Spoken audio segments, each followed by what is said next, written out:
Today's hearing will focus on the need for a fiscal commission. We will discuss several legislative proposals to create a fiscal commission and hear testimony from several of our capable colleagues who have introduced legislation in the House and the Senate. The Senate panel will follow the House panel. We will have the colleagues testify this morning from the House. Leading off is my dear friend Bill Huizenga from Michigan, serves on the Financial Services Committee, and my other dear friend, Scott Peters.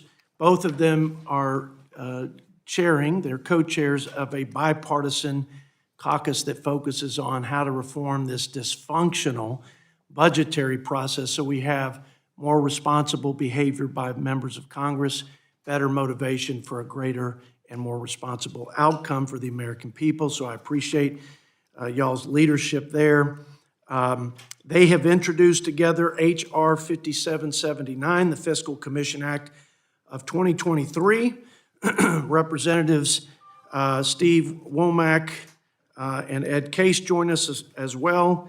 Chairman Womack from Arkansas is chairing the Financial Services and General Government Subcommittee at the Appropriations Committee, former chairman of this august body and a mentor of mine, and I'm grateful that you continue to provide your insights to our committee to give us the best chance of success. And Ed Case, great member from Hawaii and a leader on this issue.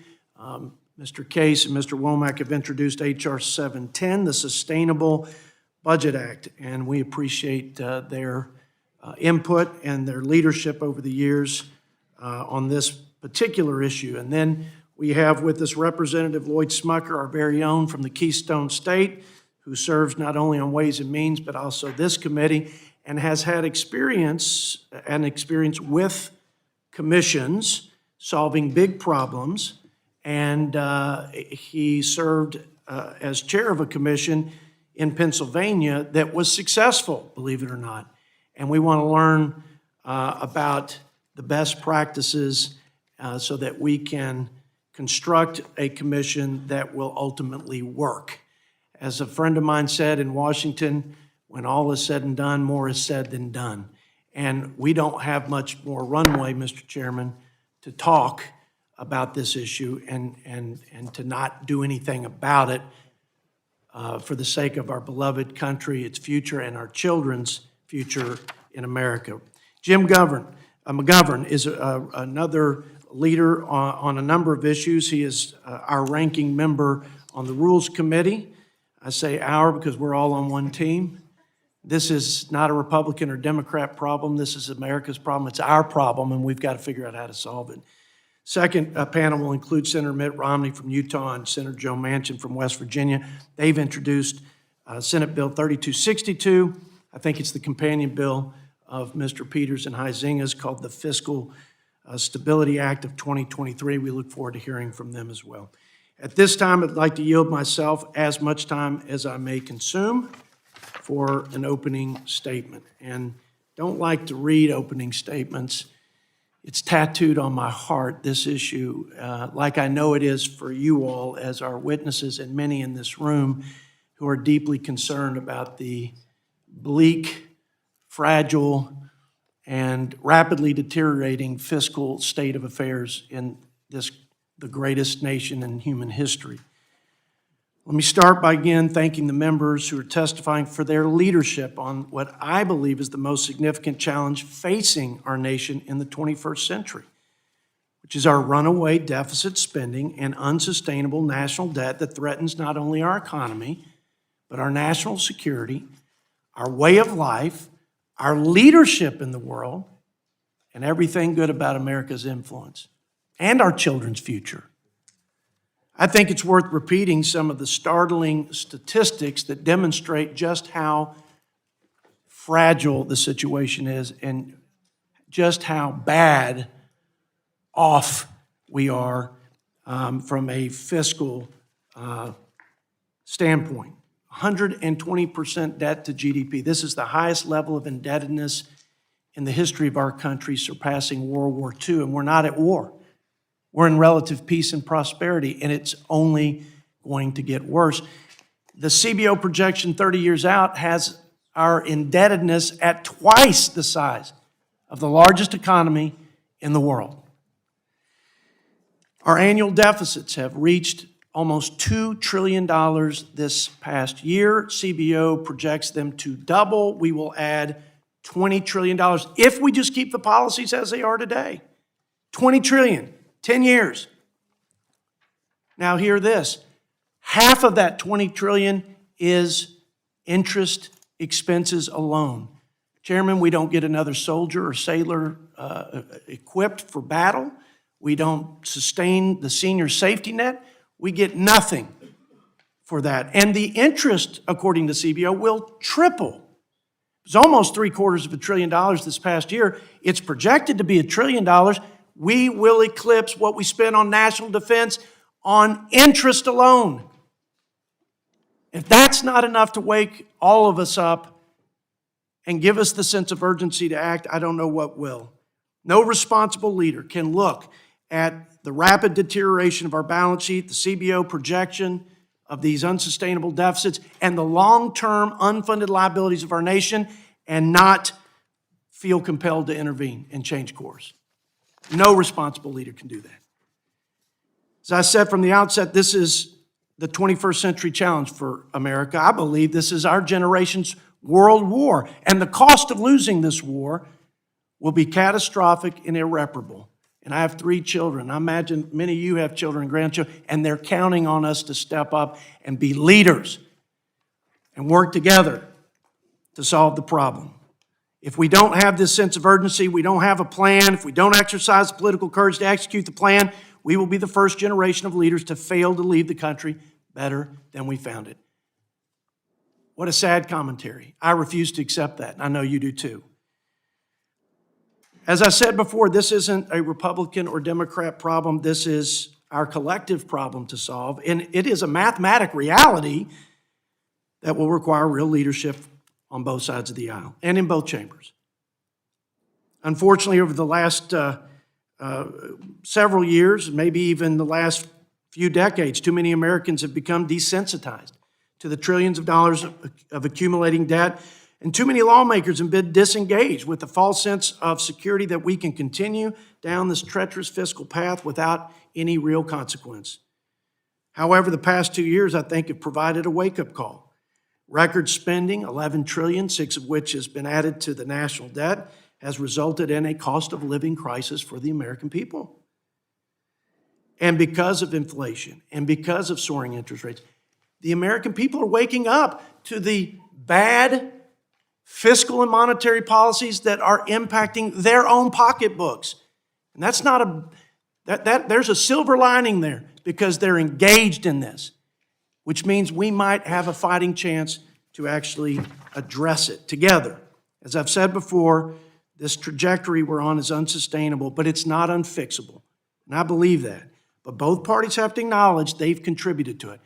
Mr. McGovern, the Republicans have made their fair share of contributions to get us in this financial mess, and I say it at every hearing. We don't get a pass. We don't get a pass. And 7 years since I've been here, I've watched it. Waiving pay-fors, waiving spending caps, and the list goes on of fiscal recklessness and irresponsibility of both parties. So, now that I've called out both sides, Mr. Ranking Member, I don't think a fiscal commission is the panacea for all of our financial woes. I just don't think there's a silver bullet. At the end of the day, we have to have the political courage as a body to cut through the brinkmanship, the weaponization, the fear-mongering that we get from the outside and the inside. And we have to hold hands, as they say, and move forward with courage for the sake of our seniors who are now in jeopardy of insolvency in 2 very important safety net programs that they rely on, but also for our children. I know I'm going over time. I can see you kind of getting restless, but I'm just getting warmed up. No, I'm kidding.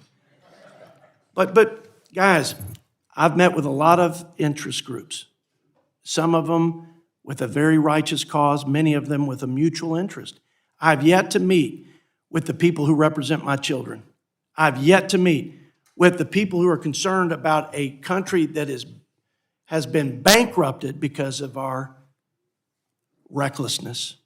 We're sowing the wind, and our children will reap the whirlwind of this fiscal disaster if we don't work together and do it quickly. So, we're going to evaluate these proposals. We're going to look for common themes. We're going to ask a lot of questions about the various contours and constructs and structural designs so that if we can move forward with a bipartisan, bicameral fiscal commission, even though I don't think there's a silver bullet out there, maybe, just maybe, it will provide a forum, Ed Case, for constructive, like real constructive, not posing for cameras and posturing for different groups, but real constructive dialogue that could lead to a real outcome with a real impact on the national debt and put us on a more sustainable path for the sake of our great country and our children.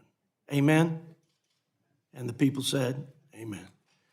With that, I yield as much time as my ranking member shall desire to make his opening remarks. Well, thank you, Mr. Chairman, and I appreciate your passion for this issue, and I also, I hope they know I respect every single one of my colleagues on both sides of the aisle and appreciate their sincerity when it comes to this issue. I don't know how to go about this without being repetitive because we just had a hearing on exactly this topic a couple weeks ago. And so I don't want to repeat everything that I said then, but some of that overlap will obviously be unavoidable. For those of you who were at our last hearing just a couple weeks ago on this topic, you know that I have real skepticism when it comes to the topic of commissions. I thought the panel that we had a couple weeks ago of those members, former members of the House and current members or current member of the House who participated in prior commissions, talked about their experiences. Every one of those commissions ultimately ended in failure. So rather than focus on commission, which ultimately is about process, I want to focus my remarks actually on substance, and very specifically on Social Security. Here's why. As someone who watches the Republican presidential debates, I have been, I have interesting viewing habits, I know. I have been struck by how a number of the leading candidates have flat out said they want to raise the retirement age.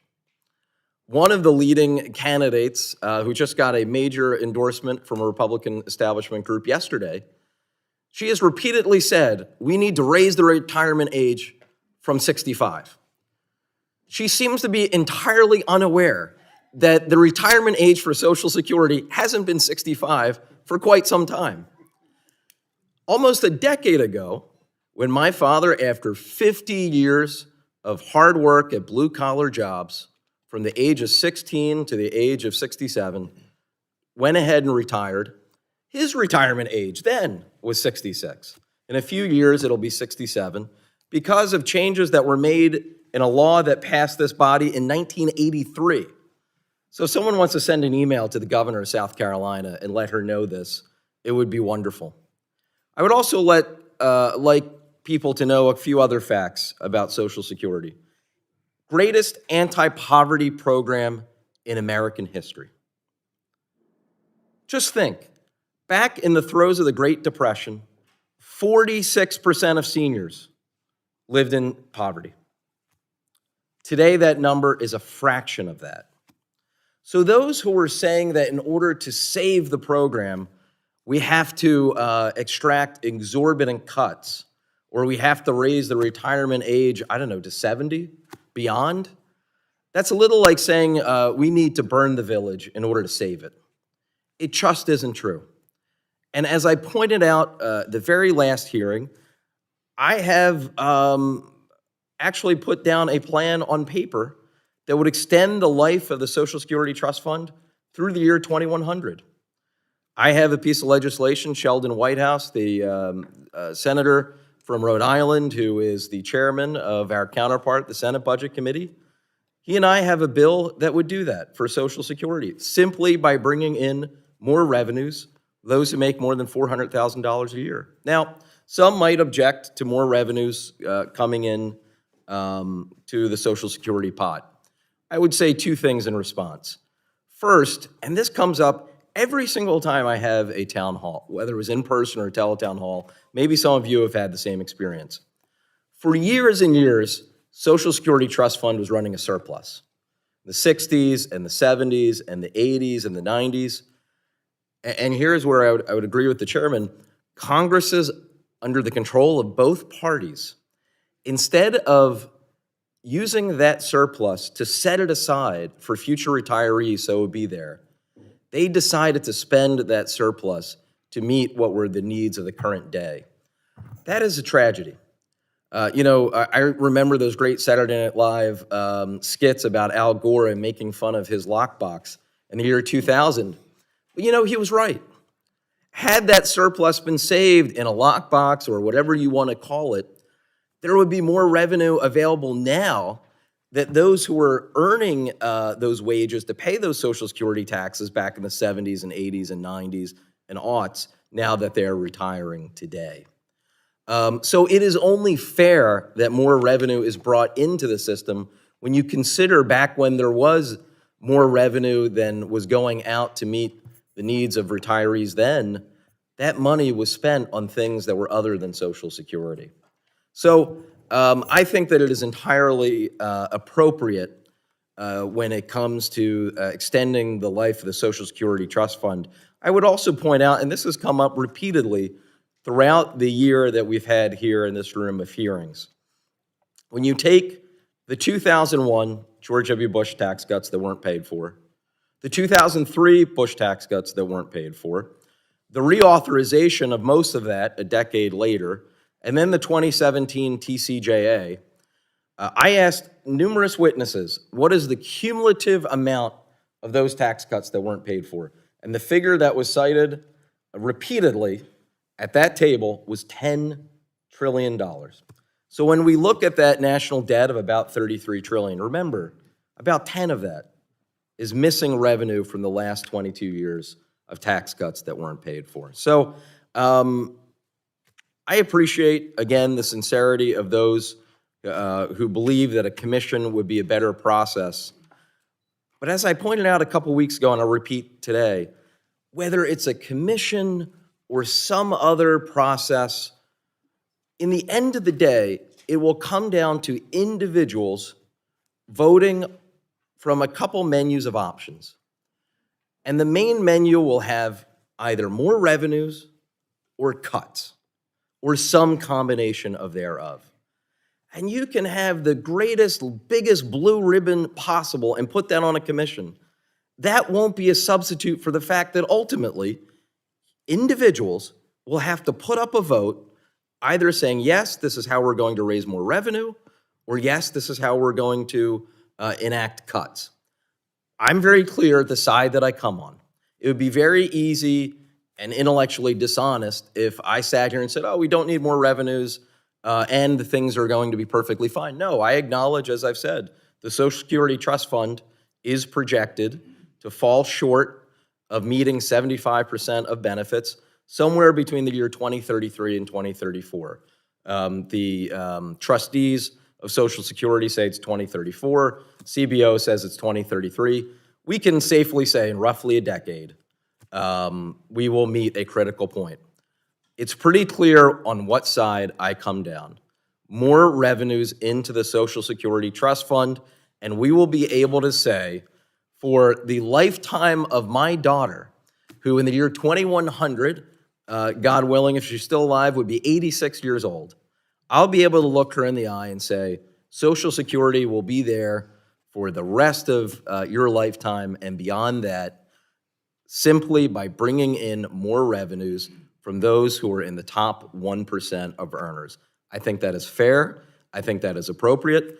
And for those who disagree, I would be very interested in seeing what their plan is and their alternative. And with that, I'll yield back. Thank you, Chairman.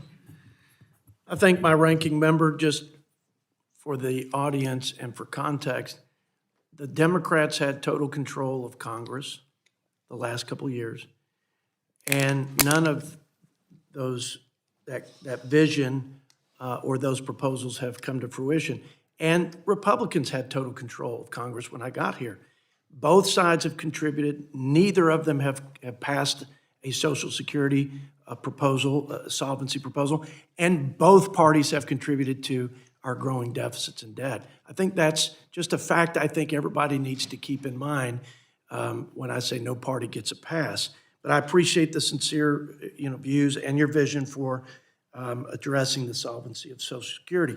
Now, let's move on to our panelists. If there are any other member or organization who has written statements for the record, I'll hold the record open till the end of the day to accommodate those who may not have had prepared written statements.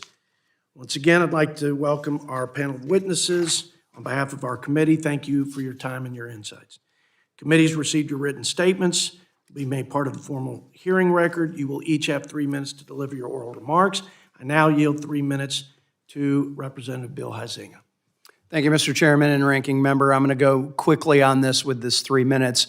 And as has been acknowledged, our national debt is now $33.8 trillion and climbing. Just the interest we pay on this debt already exceeds everything we spend on children. And within 3 years, the amount we pay on interest will eclipse our defense budget. Social Security will become insolvent by 2034, forcing a 23% mandatory cut. Medicare Part A will be depleted by 2031, even sooner than Social Security, resulting in an 11% cut. As has been noted, this isn't a Republican saying this, it's not Democrats saying this, it is the trustees of these trust funds themselves. So I'm not interested in a partisan food fight either. I want results that protect our seniors and current beneficiaries while preserving these key programs for future generations. If the status quo holds and Congress does nothing, simply put, it will result in a cut. Best path forward, in fact, the only path forward, in my opinion, is a bipartisan, bicameral solution such as the Fiscal Commission Act. Before you or the public, frankly, writes this off as, quote, just another commission, know that we can learn from both the failures and the successes of our nation's long history of utilizing commissions. For example, Simpson-Bowles suffered from an atmosphere of partisanship, much like what we see now, yet it focused the national conversation on fiscal reforms. And whereas Greenspan Commission benefited from a clearer purpose, fostering agreement that helped rescue Social Security was the end result.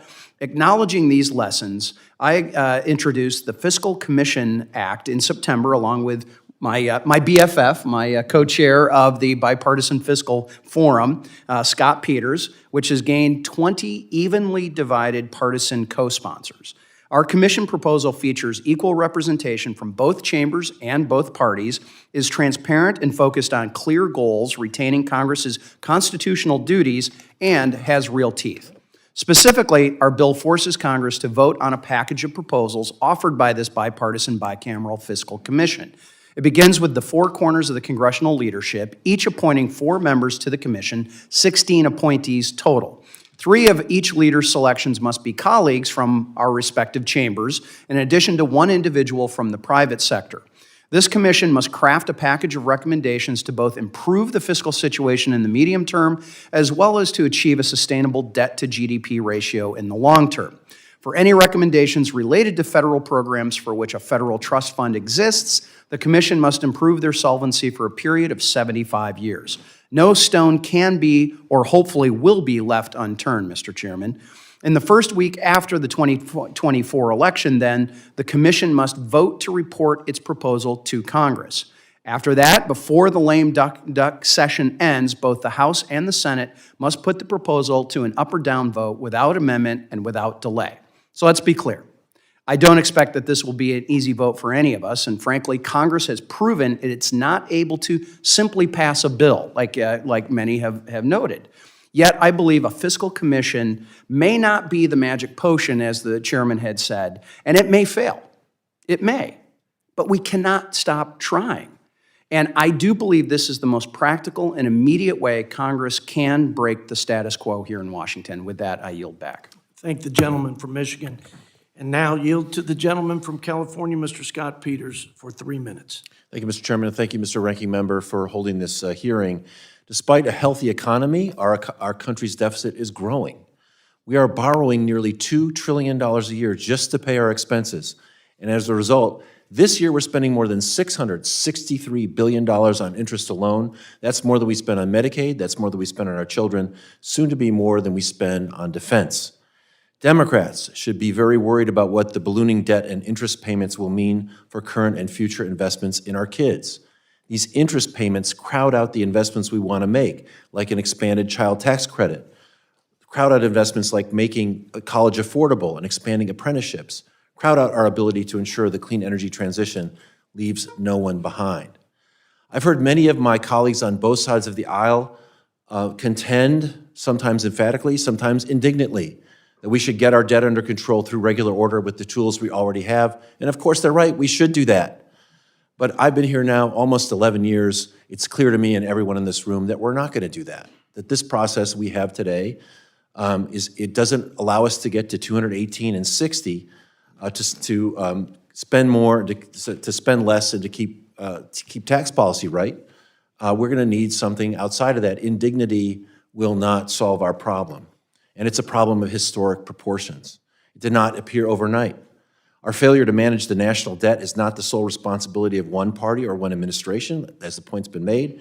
Over the last 20 years, our conflicts in Afghanistan and Iraq, President Bush's tax cuts, President Obama's extension of the Bush tax cuts, the Trump tax cuts, and vital COVID relief programs, on top of our trillions in annual borrowing, remember, $2 trillion every year, have added more than $10 trillion to the national debt.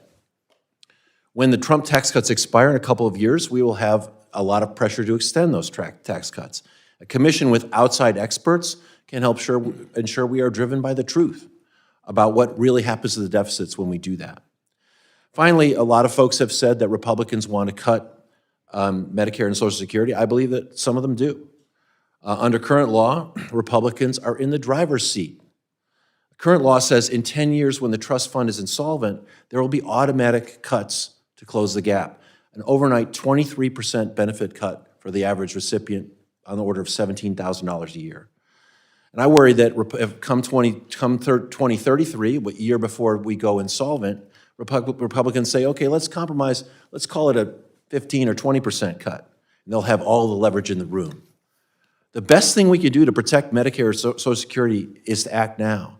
And to act now to get something that can get 60 votes in the Senate and 218 votes in this House and a presidential signature. A commission gives us a fact-driven venue instead of some waiting till the last minute, backdoor, 11th hour deal between party leaders to do that. And I think we should take advantage of it. So I introduced the Bipartisan Fiscal Commission, which Bill Huizenga has explained.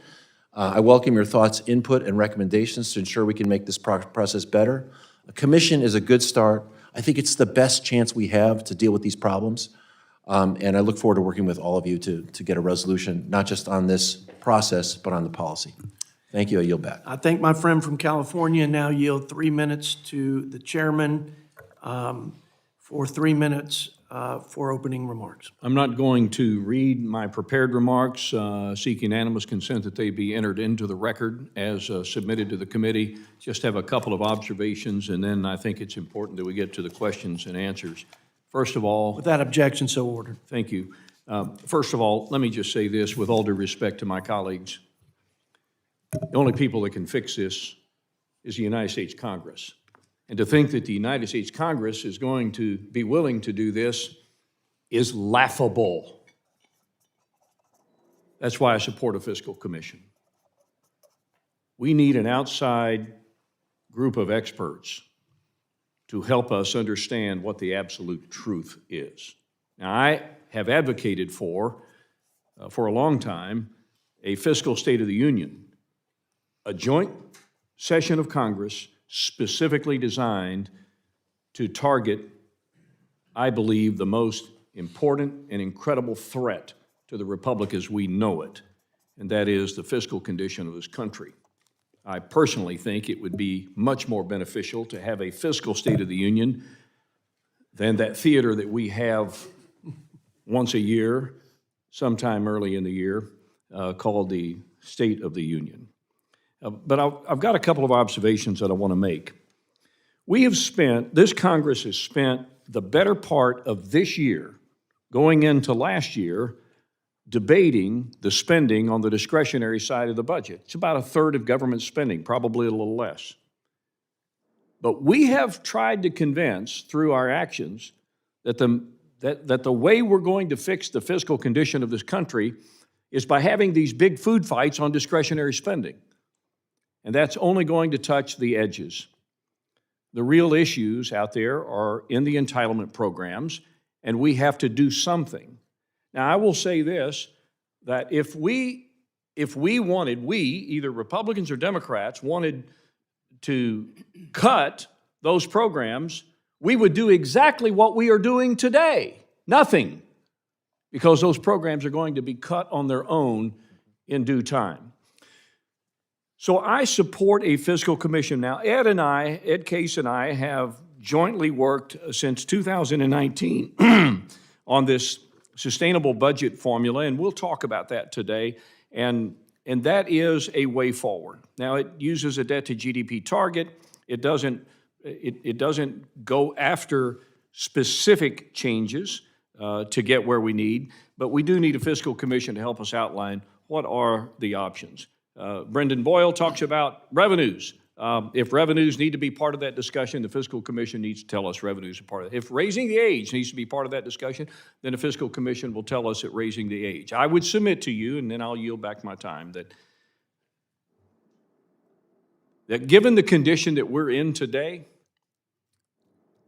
you cannot rationally take any option off the table because it only increases the cost of the remaining options. So with that said, I support anything that works to get us to an end result that can save the fiscal condition of our country. I yield back. Thank you, Chairman Womack. Now we will enjoy the remarks of Ed Case, your partner in crime on this fiscal commission, the Honorable Ed Case. 3 minutes. Mr. Chair, Ranking Member, good morning. Aloha. You have my written testimony, which I'm not going to repeat, but I will summarize it. Number one, our federal finances are in dire straits and declining. Number two, continued inaction will prove disastrous. Number three, Congress has proven absolutely unable to do our job, at least without some help. And number four, a truly bipartisan, inclusive fiscal commission can and will help. I'd like to instead spend my time responding to some of the principal arguments against a commission. The first principal argument goes like this: we don't need it because we're not in trouble to start with. This is denial at its most insidious. We are in deep trouble and heading in the wrong way by any metric whatsoever, and the consequences of inaction will include forced and indiscriminate reductions in core, base federal defense and non-defense spending and foundational entitlement programs such as Social Security and Medicare. And we do a disservice to the tens of millions on Social Security and Medicare and the tens of millions more that are coming up on it by not stating that very frontally. The American people agree that this is a problem. In my reliable Democratic district, it is one of the top issues that is of concern to my Democratic constituents. This is not a partisan issue. The number two argument goes like this: fiscal commissions supersede Congress's role. No, we always retain our role at the end of the day. We have not ceded our responsibility, but we have not been able to do our job. And if we could do our job, then maybe we wouldn't need a fiscal commission, but we haven't, and we do. We have the ultimate decision. The question is how to present that decision to us in a way that we will, in fact, make the decisions that need to be done. The third argument goes like this, and we heard it from my respected ranking member: fiscal commissions have failed. They don't work. Well, that's a matter of definition. First of all, my colleague cited the successes in 1983 to save Social Security for 50 years. That came about because of a commission, the Greenspan Commission, which recommended the way forward to save Social Security. That worked. The Simpson-Bowles Commission, which is much maligned, actually did work in the sense of framing the issues to Congress, which led to the negotiations that did actually provide a better path for our fiscal situation, at least for some period of time. So they can work even if ultimately Congress doesn't agree with them. And fourth, substantively, the argument goes like this: let's skip forward to the feared result of the Fiscal Commission and therefore deny that we need a Fiscal Commission to start with. Let's just start debating the merits. The fact is that if we could actually have that debate on the merits in Congress in a reasoned, inclusive, broad way, that we would do so. But the Fiscal Commission needs to frame those issues, and so to skip forward to a presumed result against the commissions is the wrong way to look at it. We obviously need to make those decisions, but we need the help of a commission to get to those basic decisions to start with. So the bottom line here is, if you do agree that there's a major problem or a crisis, then how are you going to solve it? Because you haven't, we haven't. A fiscal commission is the best way forward through a difficult but unavoidable debate. And we can talk about how that commission gets put forward and put together, but the bottom line is it's not really the process that matters, but the putting together of the commission to start with, that we need to start there. Thank you. I thank the gentleman from Hawaii and now yield 3 minutes to the ranking member, Mr. McGovern. Well, Chairman Arrington and Ranking Member Boyle, thank you and for inviting me to testify. I want to say that it's an honor to be here alongside my colleagues who I know all care deeply about this issue, and I look forward to a productive conversation. I may be a little bit of an outlier on this panel, but let me say up front that I am deeply skeptical of a fiscal commission. First, there already is a bipartisan forum where these kinds of decisions should get made. It's called Congress. And we shouldn't pass the buck to a fiscal commission to do the work that we ourselves don't want to do. If we don't want to do it, maybe we should leave. There isn't some secret formula. We either cut spending, tax the rich, or a combination of both. We don't need a commission to tell us that. We just need common sense. And I want to echo what the former chairman of this committee, Mr. Yarmouth, said in October on the same issue. The problem is not the process, it's the people. There is no shortage of legislation to address our fiscal challenges. Legislation has been introduced to extend Social Security solvency indefinitely, to demand that the Pentagon actually pass an audit, and to end the billions of dollars of subsidies we give to big oil, just to name a few. Committees and subcommittees of jurisdiction can hold hearings and markups. That's what we're supposed to do. That's what the American people pay us to do. The buck should stop with us. We also don't need a commission to acknowledge a few simple mathematical facts. And as the chairman says, no one has clean hands here. But for decades, Republicans have driven up the debt with their tax cuts for billionaires and big corporations. Of the $33.8 trillion national debt, $10 trillion, nearly a third, is from the Bush and Trump tax cuts. My friends on the other side promised that both of those tax cuts would trickle down and pay for themselves. They were wrong. In fact, without those tax cuts, revenues would have kept up with spending indefinitely. And the wars in Afghanistan and Iraq have and will add another $6.5 trillion to our debt. Look back further. Bill Clinton balanced the budget after Ronald Reagan and George H.W. Bush racked up the debt. And today, Republicans are still pushing bills that would increase the deficit. The very first bill this Congress considered was a giveaway to ultra-rich tax evaders that would add $114 billion to the deficit, according to the nonpartisan Congressional Budget Office. So I'm a little skeptical of the sudden realization from my friends that they care about this issue. My friends tell us that millionaires and billionaires can't pay a cent more in taxes, and not a dollar can be saved from the Pentagon's bloated budget, where we know waste runs rampant. But when the time comes to pay for it all, they want to nickel and dime American families. Look at Social Security. It should be a national scandal that middle and working class families have to pay Social Security taxes on all of their income, but millionaires and billionaires do not. And if we want to ensure long-term solvency, there are two choices. Some on the other side think we should cut benefits. I think we should ask the ultra-rich to pay their fair share. We don't need a commission to tell us that. And my fear is that a commission would be used by some as an excuse to slash Social Security, Medicare, Medicaid, and other federal anti-poverty programs. I know some of you are thinking that I'm just a tax and spend Massachusetts liberal, but I think that investing in our people actually saves us money. Look at hunger. It's not just a moral problem, it's an economic one. Hunger in America costs us tens of billions of dollars every year in the form of increased healthcare costs, lost productivity, kids who can't learn. I go on and on. Investing in our anti-hunger safety net will actually save us money in the long term. Now, I hear some of my colleagues say that they lose sleep over the debt. Well, let me tell you what I lose sleep over. There are 40 million hungry people in this country, 500,000 people who sleep out on the streets every night, seniors on fixed incomes who can't make ends meet. Those are the things I lose sleep over. And so, yes, we ought to talk about the debt and do something, but the real challenge here is an increase in extremism and a lack of political will to make the wealthy pay their fair share and cut our bloated and wasteful military budget. I thank you, and I yield back my time. I think, Mr. McGovern, you're not just a liberal from Massachusetts, you're a good man who happens to be a liberal from Massachusetts. And I appreciate your compassionate and thoughtful insight. Now, to round it, the committee or panelists out with final comments from our fellow Budget Committee member and my dear friend who cares a lot about this issue, Lloyd Smucker. Tell us about that commission in Pennsylvania. How did it work? How in the world was that commission successful? Thank you, Mr. Chairman, for this important hearing and for the opportunity to share with you some of my thoughts regarding fiscal commission.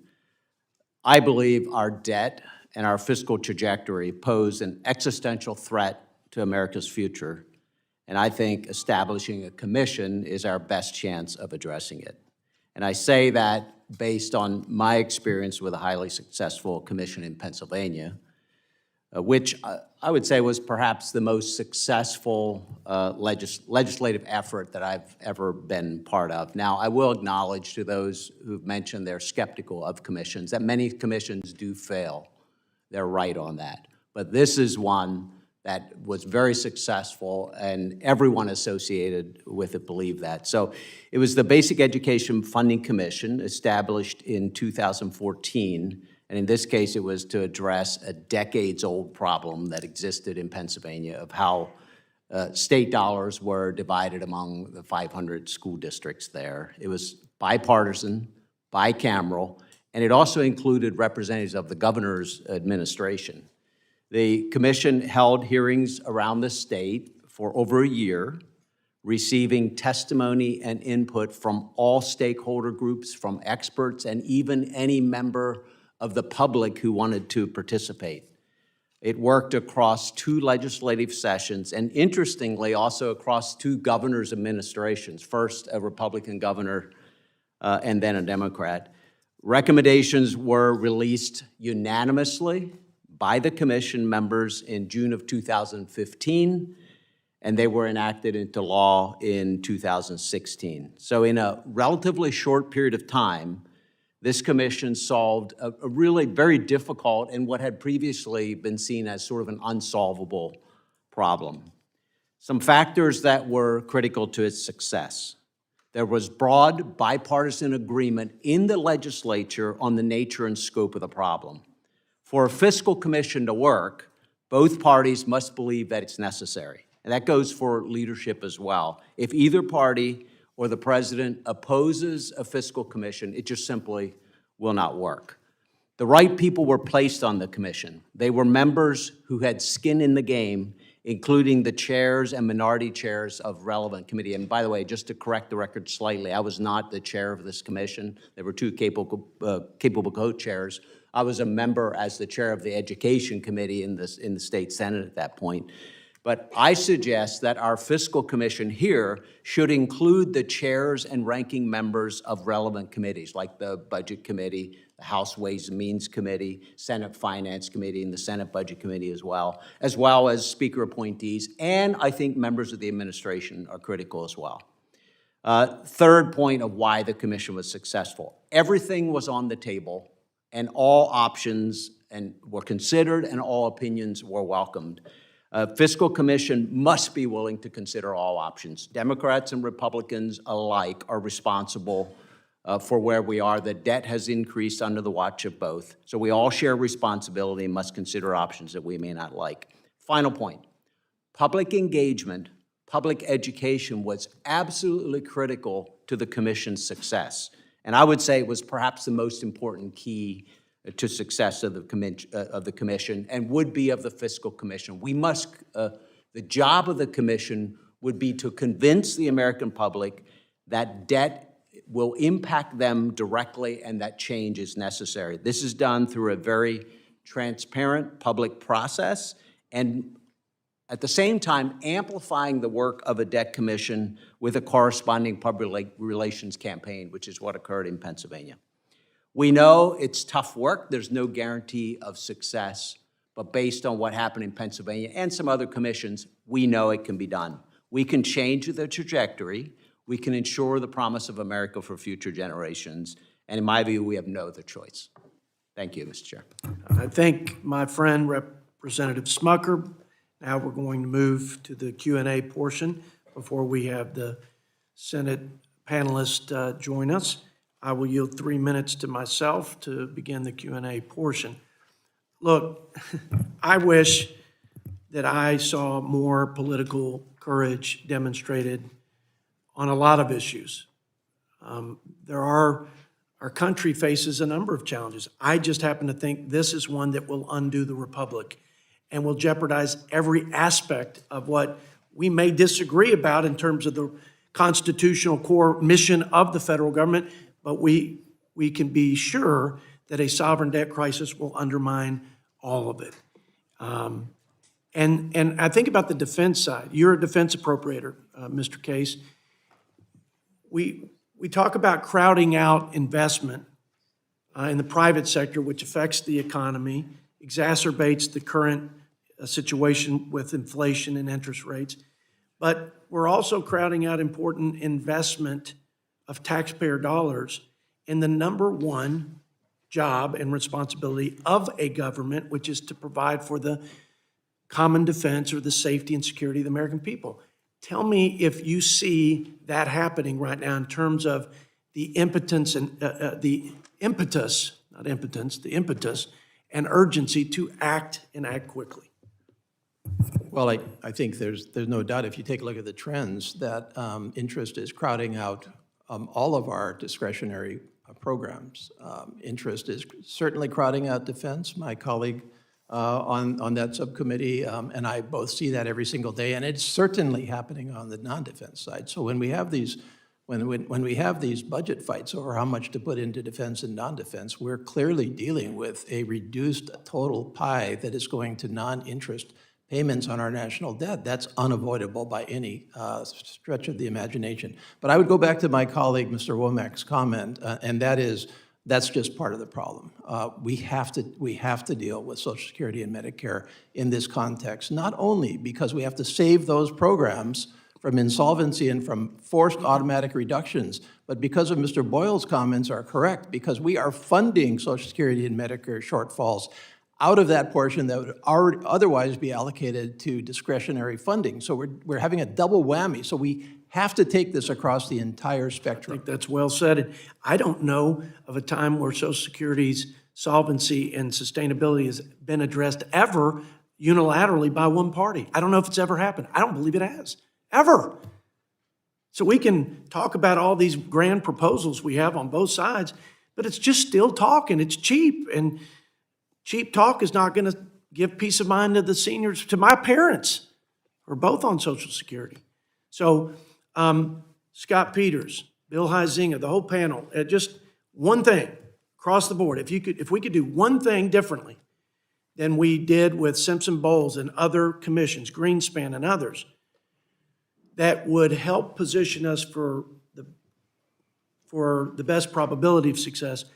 Just name one thing. We'll go through the board, and then I'll delegate the next set of questions to my member. To me, Mr. Chair, Yes. one of the most significant elements of this is having a proposal that's not amendable and is forced to have a vote in both the House and in the Senate. Thank you, Scott. I agree, with a recognition that, that was 20 years before the programs go insolvent. Now we're 10 years before. Pretty soon we're going to get pretty close to insolvency, and we're not going to be able to do anything about it. So with a sense of urgency. Chairman. Up or down vote? Mr. Case. I agree with Mr. Womack. Mr. McGovern. I think we should bring legislation like Mr. Boyle's bill or Mr. Larson's bill, or my friends have bills to cut Social Security, bring them to the floor, let's have the debate and figure this out. We ought to do our job. In addition to the up or down vote, what would you add to a commission so that it can work? Yeah, I've already mentioned, I think it's very important to have members on the commission with skin in the game. And that would mean perhaps leaders of the committees through which the legislation will ultimately go. And then secondly, I think we have to look at the commission as part of the big job. Part of the commission is a public relations effort, building support for the efforts of the commission with the American people. I think it's really important. Thank you. Thank you all for the indulgence. I yield 3 minutes to the ranking member for his questions. Well, I have really appreciated this discussion. I mean, it's not exactly a coincidence or an accident that some of the most outstanding members who serve in this body are on this panel. So I'm not going to grill anyone really more than anything. I just want to give you an opportunity to address what I thought was one of the really key points in our hearing a couple weeks ago about a commission. Chairman Arrington's predecessor, Chairman Yarmouth, served on one of these commissions, and he read something in his opening statement that I want to quote, and then I simply want to open it up to any one of you to comment on why you think it's either wrong or something's missing, and what you would say in response to it. So, quoting him now, while some of the other members of that committee might take issue with my evaluation, I believe the process illuminated one fairly obvious but unavoidable truth. The problem is not the process, it's the people. In other words, if members of Congress are not willing to muster the determination and courage to take on our fiscal challenges, even the best ideas will never be implemented. So I would just open it up if anyone wanted to, to Mr. Huizenga and then Mr. Peters. I'll go real quickly because I know this has been asserted that somehow we're, quote, new to this issue. This has been going on, and I quickly tried to get this sorted in my head, and I ended up going down a little bit of a rabbit trail. I mean, it goes back to the 1930s, where there was proposals along with constraining spending. For me personally, I got here in 2011, right after the 2010 election. I was one of the members of the founding members of the Balanced Budget Amendment Caucus that we put together, and part of that was to push through what had been in 1995 a very consequential vote on a balanced budget amendment to the U.S. Constitution. It failed in 2011 when we even had David Dreyer on the Republican side, Steny Hoyer on the Democrat side, people who were here in 1995 who voted for it then and voted against it in 2011. But it also goes back to 1982. It goes back to 1985, Graham-Rugman-Hollins Act. So there's been a pattern of this. I think that the unfortunate element is we have proven that we can get it close oftentimes, but we just can't get it across the finish line in a timely enough manner. And that's why I do think the up or down vote unamendable is helpful on that. I think the problem is that the incentives right now are exactly in the opposite direction. Congress has gotten used to eating cake for breakfast and getting away with it. So what we do is we borrow money to pay our expenses. Now, I want you to appreciate all the criticism we've had of these tax policies and COVID relief pales in comparison to the $2 trillion we're adding every year, because we borrow money to pay our expenses, and we get away with it because we go home, say, I would have done, but I blame the other side. We all get reelected. It's just not solving the problem. And I think that's why putting fact-based commission together with experts on the ground, cops on the beat, to force us to deal with the issue, I think is the most constructive way to get us away from those incentives. You wanted to say? A couple of people in this room served on the Joint Select Committee on Budget Process Reform in 2018. The chairman, myself, there may be somebody else in here, I don't see them. But I'm going to use it as an example to reinforce what I said earlier in support of an up or down vote on whatever a fiscal commission would bring to the U.S. Congress. And that is in that Joint Select Committee for Budget Process. And by the way, I think we would all agree, even my friends in the red coats back here would agree, that the budget process of the United States Congress is broken. I mean, Exhibit A is the fact that on January 19th, we will have the first of a series, probably, of discussions about whether or not we're going to shut the government down again. And this is based on 2024 appropriations. By the way, I think the fiscal year started October 1st. So just let that marinate for just a minute. But in the Joint Select Committee on Budget Process Reform, this group came up 16 members, bipartisan, bicameral, came up with a set of recommendations that would have gone a long way toward establishing a process that actually could save us from ourselves. But at the end of the day, when the final vote was taken, because we had to have 5 Republicans and 5 Democrats to vote for it, we had 5 Republicans, but we only had 2 Democrats. And oh, by the way, one of those was Mr. Yarmouth, who has been quoted here at this table today. The other one, Mr. Kilmer. But 4 members on these acceptable proposals from my friends on the left voted present. Present. Which I think only illustrates and magnifies the importance of whatever a fiscal commission is able to do, a panel of experts to come back to Congress and say, these are the issues that you have to tackle. These are the options that you have to consider if you're going to fix the problem.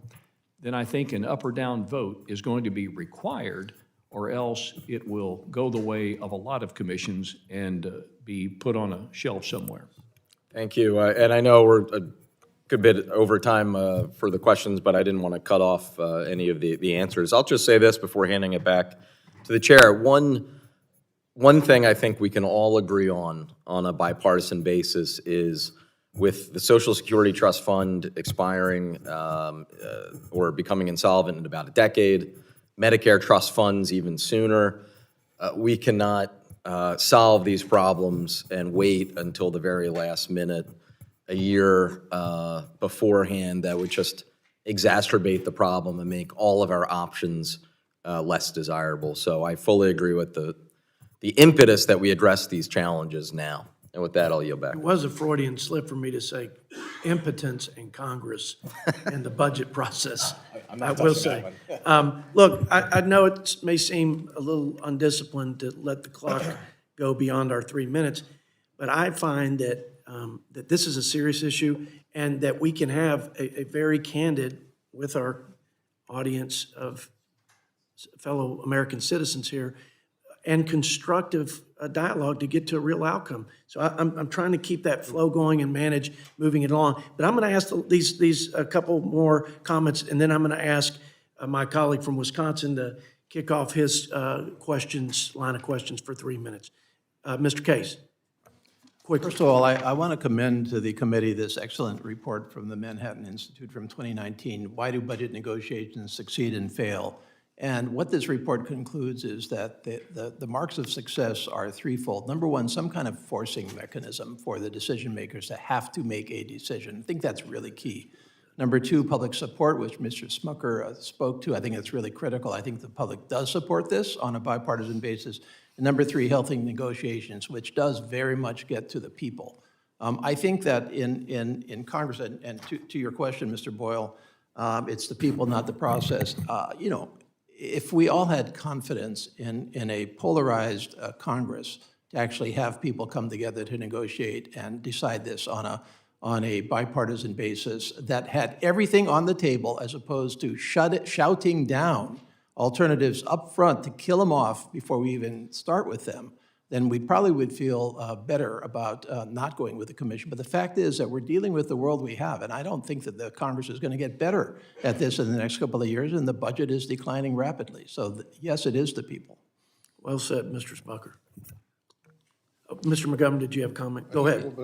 Go ahead, Mr. McGovern, then we'll No, well, look, I think, you know, what concerns me about some of the conversation we're having is that it is about kind of getting the numbers aligned. And we're, you know, on a balance sheet, and we're talking about how much we spend and not what we spend the money on. And there are some things we can spend money on that actually will save us money in the long term. And this is very much a values question. So it's not just about getting numbers aligned on a balance sheet. It is about, you know, what our values are. You know, and again, you know, we talk about everybody's saying everything's on the table. Yeah, we have members who have signed pledges that no new taxes. Well, then obviously revenue's not on the table if you've signed a pledge that you swear that you will never vote to increase revenues at all. So again, I hope we don't lose sight of the fact that the reason why people like me are so concerned about potential cuts to Social Security is because I think it is a vital program and people rely on it. And cutting it would be devastating to millions of people in this country. Good points. Mr. Smucker? I'd just like to make 2 points, and the first would be in response to Mr. Yarmouth's points. When people are behaving, they don't need rules. And when we are doing our job in Congress, we don't need to look at reform, we don't need to look at rules. But when we don't do our job, and I think it's hard for anybody to argue that we are, then we're going to need to look at additional reform in the process, I think, to make this place work more effectively. So my argument would be different in Yarmouth. We do need reform. And then secondly, I've sort of, again, based on my experience, and it's only one experience, but I view the commission as a body within Congress that is helping Congress do its job, not as some separate organization that is taking it away from Congress. And so, sure, we could have an up or down vote, but if the commission, first of all, if people really believe that the debt is a problem, and we all engage in putting forward a commission, then the role of the commission is, while it's doing its work, to bring members of Congress along with it and to understand the problem, understand the potential solution, and, by the way, bring the public in as well. And so it's almost like a special select committee. It's a vehicle that we put in place as members of Congress to help get us to the point where we're able to negotiate. We are looking at everything, putting everything on the table, and then we're presenting that as a package. So again, the argument of it replacing what Congress should be doing, that's not the way this commission should work, in my view. I thank the gentleman from Pennsylvania. All very good and important counsel from the panelists. Now, to my friend from Wisconsin, I yield 3 minutes for his line of questions. Well, thank you. A couple comments first, as far as that tax cut. I was here when the tax cut was done. I think a huge amount of time the Republicans said in closed conference is making sure that nobody could say these were tax cuts for the rich. And I can tell you on a personal level, the complaints I almost always got on the tax cuts were from the rich, who got a tax increase because they lost their state and local tax deduction.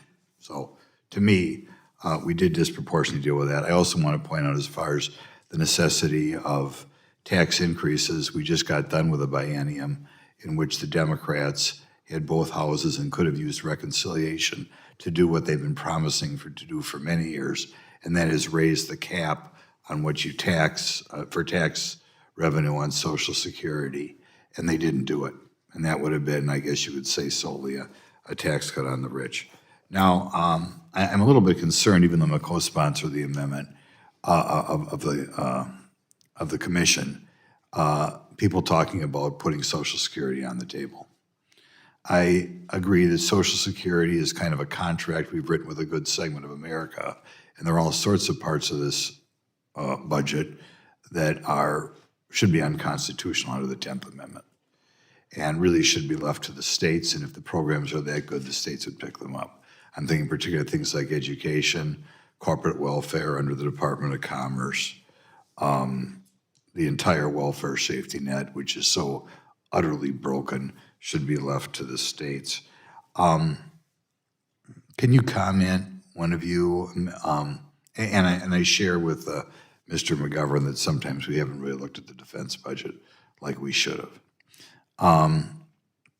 Could you comment on, when we look at balancing the budget, the degree to which the 10th Amendment should play a role, and we should begin just shoving wholesale items back to the states who can do things more efficiently and are probably in a better position to judge whether these programs are effective? I'll take the bait.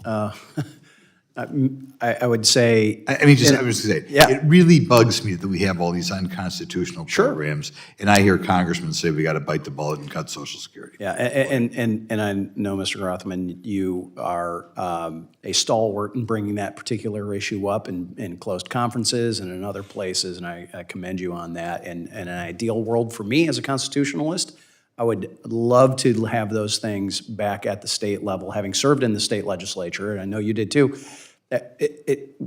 I think we're more effective at many of those. However, at this point, much like my desire for a balanced budget amendment to the U.S. Constitution, I think that might be a bridge too far, or a future bridge that needs to be crossed, that what we need to deal with right now is the immediate looming problems that we're going to have with all of our, and by the way, it's not just Medicare and Social Security, it's all of our trust funds need to be examined, and there's a significant number of them.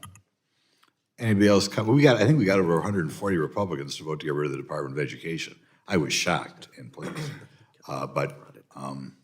Any other comments on using the 10th Amendment as a guide and getting us back to the straight and narrow here, where our forefathers would have wanted us? Ahead of any remotely touching Social Security. I thank the gentleman from Wisconsin. I think it's a great point, and one that we can debate in a commission or on this committee. And now would like to yield 3 minutes to my friend who has been a leader on this issue as well, Mr. Jimmy Panetta from California. Thank you, Mr. Chairman, and thanks to you and the ranking member for not just holding this hearing, but for the way you conduct this committee and your focus on issues that are very important, not just to us in this Congress, but to the future of this nation. So thank you very much. And I am pleased that once again we're focusing on addressing our debt and deficits. While last hearing we had looked at the successes and challenges of past fiscal commissions, it's good that we're moving forward by actually talking and looking at specific pieces of legislation, thanks to our witnesses. I admit, as a steering member of the Bipartisan Fiscal Forum, I am proud to be original co-sponsor of one of the bills we're discussing, the Fiscal Commission Act, that was introduced by our two of our witnesses, Reps. Peters and Huizenga. This is a bipartisan bill that will create a fiscal commission involving bipartisan members of Congress and outside experts who will propose a set of policies to put us on a fiscally responsible path. These recommendations will then get an up or down vote in both chambers. Now, this hearing also gives us an opportunity to compare and contrast fiscal commission bills, including those by Reps. Case and Womack and Senators Manchin and Romney. Now, while a commission will still require hard choices, I think we've heard that and we understand that, it will facilitate the conversations that are necessary to discuss our fiscal issues and solutions in a fair and honest manner. And Mr. Chairman, you may say impotence, I say Viagra. That's what this will be in regards to looking at Congress, in regards to looking at our budget process. So if we can empower a successful commission through one of the legislative proposals today, we may be able to set ourselves up for a more fiscally disciplined and economically stable future. Now, Mr. Peters, my colleague from California and good friend, of course, there's been a lot of focus on general revenues and annual spending, but we're facing a real cliff. I think we know that, we've heard that when it comes to Social Security and Medicare in the near future. And I appreciate Mr. McGovern's comments. I think all of us do. And looking at the demographics, which were not, basically the issues have to depend on demographics, which we're not going to control. I think everyone here wants to ensure that retirees are held harmless when it comes to Social Security and Medicare benefits. But there are risks to doing nothing. There are risks to doing nothing. So Scott, will we protect our seniors from benefit cuts if we do nothing to address Social Security and Medicare shortfalls? No, we will not. And that's the frustrating thing for me about being a Democrat trying to save Social Security, Medicare, is that many people on our side of the aisle say, don't touch it. Social Security is in the hospital bed with a weak heartbeat. We know it's dead in 10 years. It's going to be, we're talking about 23% across the board cuts if we do nothing. So those of us who want to save Social Security, we need to act now because, as people have made the point, the longer we wait, the more expensive, the more difficult those choices will be, and the more likely cuts will be. So that's why I think it's really imperative for us to get on this right now. People want to make it a political issue. That has been successful, but now we're coming up on the precipice of the actual cuts to seniors that are going to take effect across the board. We have to act if we want to save these programs, and if we don't, we will lose them. Thank you, and thanks to all the witnesses. Mr. Chairman, I yield back. Thank you, Mr. Panetta. I now yield 3 minutes to my friend from Virginia, Mr. Bob Good, for 3 minutes. Thank you, Mr. Chairman. Thanks for holding this hearing. Thanks to our witnesses. I think it's laughable, to use a term that was used by one of our panelists already, the notion that Congress will have the wherewithal to reform mandatory spending when we have zero demonstrated willingness to cut our discretionary spending at a time, think about where we are today, at a time we have historic deficits, we have historic debt to GDP, historic inflation, historic interest rates, historic interest payment on the debt, the amount we're paying just to pay the interest on the debt, and historic downgrading of our debt. And yet we have no demonstrated willingness by this Congress to cut our spending on the discretionary side. And I wish I had a nickel to help the deficit, but every time I've heard this year, with our Republican majority, oh, it's not discretionary, it's mandatory, as an excuse for our unwillingness to deal with discretionary. Gosh, if we just didn't fund the stuff that's not authorized, or if we didn't fund the stuff that's not on a constitutional role of the federal government, that's a foreign concept here, obviously. But the snowball effect now, it's going so fast now. The unprecedented debt, the monthly deficit of over $200 billion now, the interest rates, it's causing the debt to swell and surge like we've never seen before.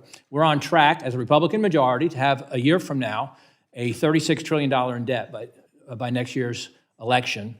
You know, we took 200 years to reach $1 trillion in debt, and we got $36 trillion in debt now 40 years later. Thank goodness I guess we had the unlimited increase of the debt ceiling, so as much as we can spend and grow the deficit, we don't have any limit to it till January 25. But it would seem that since all the discretionary spending, that's, all of it, all $1.7 trillion or so, it's all deficit spending, it's all borrowed, again with a $2.5 trillion deficit, that we'd be willing to cut or reduce some of it, but we don't even have a consensus now. On to comply at least with the $1.59 trillion that was the FRA levels, passed by 2/3 of both houses, signed by the president. We don't even have a consensus that will be the top line level for the remainder of this year. We're going to vote on no appropriations bills this week in our majority. The president signed, again, that level, and both houses voted for it. We don't even have an agreement to do that level. So no demonstrated interest in cutting our spending with the Republican majority, let alone, of course, it wasn't even talked about the previous 2 years that I was here in the Democrat majority. I guess maybe it's progress, Mr. Chairman, that we're at least fighting over to some degree, if unsuccessfully, on cutting our spending. We can't even get agreement in both houses to pay for supplementals. Gosh, that we wouldn't further exacerbate the issue we're talking about today, but we can't even get consensus in here to pay for supplementals, let alone on the House floor or in our friends across on the Senate. If not now, when? If not us, who? Do some of us just lack an understanding? Do some of us just lack a care about what this will do? Mr. Chairman said, in addition to the border, this is the issue that will crush and destroy the country. And none of the commissions matter. Whichever one's better, none of them matter unless we're willing to implement them. So I yield back, Mr. Chairman. I think the gentleman for Virginia, I agree with his sentiments.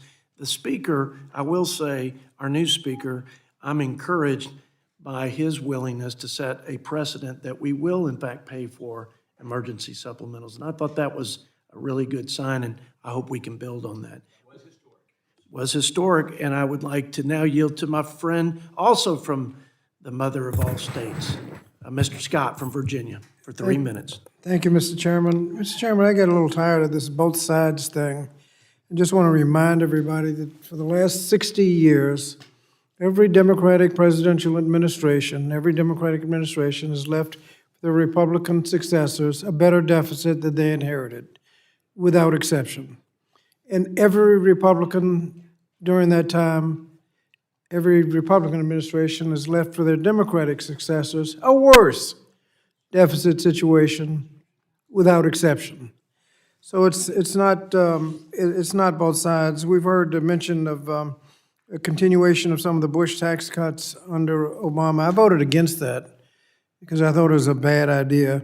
But even so, the deficit as a percentage of GDP went down under Obama. And when President Trump came in, he increased the deficit before the pandemic. And so it's not both sides. And we have a problem, and everybody knows what the problem is. Problem is we need to cut spending or increase revenue or both. Commission can say you need to cut a percentage of this, a percentage of that. I assume they're not going to get down into this too much into specifics, but Congress will still need to make those decisions. The commission doesn't make that situation any easier. It just gives temporary cover to those who don't want to decide. Now, some are suggesting that we have a spending problem, not a revenue problem. Fact is, we have a pay-for-what-you-spend problem.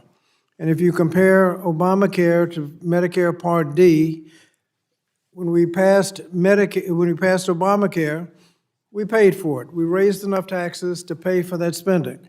And so the decision was, if you want Obamacare, here are the taxes that are going to pay for it. If you don't want to pay for it, you don't get Obamacare. And we decided, yeah, we want Obamacare, and we took the taxes along with it. Medicare Part D, how do you like a prescriptive drug benefit? Sounds good to me. Well, how are you going to pay for it? We didn't worry about it, and $500 billion in spending not paid for. Now, we've already heard that one major reason for our deficit is the unpaid for tax cuts. Under Republicans, you don't have to pay for tax cuts. How'd you like a tax cut? Well, let's do it. So if we just paid for our spending and paid for our tax cuts, we've heard that $10 trillion of the debt wouldn't be where it is today. Mr. McGovern, let me ask you a question. Can the conclusions of a commission be manipulated by the appointment of members who have pre-existing ideas like Social Security needs to be cut? Absolutely. And, I've been listening to some of the comments. Mr. Grothman, talked about the importance of a commission, but he also signed a pledge saying that he'll never raise taxes. So you, just on who's on a commission can kind of predetermine what the conclusions are. And does this up or down vote thing, Mr. McGovern, make it more or less likely that Social Security and Medicare will be cut? I fear that it will make it more likely that it'll be cut. I thank the gentleman from Virginia. Now yield 3 minutes to my friend from Utah, Mr. Blake Moore. Thank you, Chairman. Thanks for holding this. We had a great conversation about this a month or so ago, and it's even better to have actual official legislation on the books with the House in a bicameral way and the Senate talking about it today. Look, the Chairman highlighted my main point, and so I'll just quickly ask Representative Huizenga and ask Representative Peters to weigh in as well. I work closely with you both on the Bipartisan Fiscal Forum. I got 4 boys, and given a general timeline of how my wife and I want to see their lives progress, when they're raising their young kids, maybe have their first major job, they're going to send every tax dollar they send to Washington, half of it is going to be paying interest. And that's a different paradigm than what I'm doing now and what my parents did. It's a totally new paradigm, and I look at it as we have 10 years to address this and have any chance to avoid that catastrophic effect. Do you see this commission idea as the best way forward for us right now to take action? Representative Huizenga? Yes, I don't think it's going to be that magic potion that that has been acknowledged by the chair and others, but it has to be a piece of the puzzle. Anything to add? I think too, as I said, I think the incentives here are wrong for solving the problem. The incentives are to avoid the problem. I also would just say, in light of some of the previous comments, that having a cop on the beat, experts in the room to inform us of what the truth is really important here. I think that there are investments that do pay, that you should borrow from. We should understand that and not use that as an excuse for, borrowing to pay for the groceries is what we're doing. The other thing is, I would say, just in response to the chairman, Democrats want a cop on the beat when you talk about tax policy. The speaker said that he was paying for the supplemental, but what he offered was an IRS cut that would have actually doubled the cost of it. And that's the kind of thing I don't want to hear. I want a cop on the beat, somebody to tell me the truth about Republican tax policy. You want someone, a cop on the beat, someone to tell you the truth about the value of, and whether the value of Democratic investments pay off. We don't have that today, and that's why we need a commission. I think you bring up a great point, because we're ships in the night, Republicans and Democrats, on how to adhere to CBO. Right? We have differences on how we believe CBO actually addresses their projections. Right? I personally wish we were taking a longer term perspective into consideration, and I think we would have a more realistic approach to how this stuff plays out. We are, and I can speak for every single one of my Republican colleagues, a strong supporter of economic growth and making sure that we have pro-growth tax policy. And sometimes that doesn't play out well with a line item CBO score. It doesn't, and we recognize that. And it's tough to reconcile because we have this CBO score that we all have to address.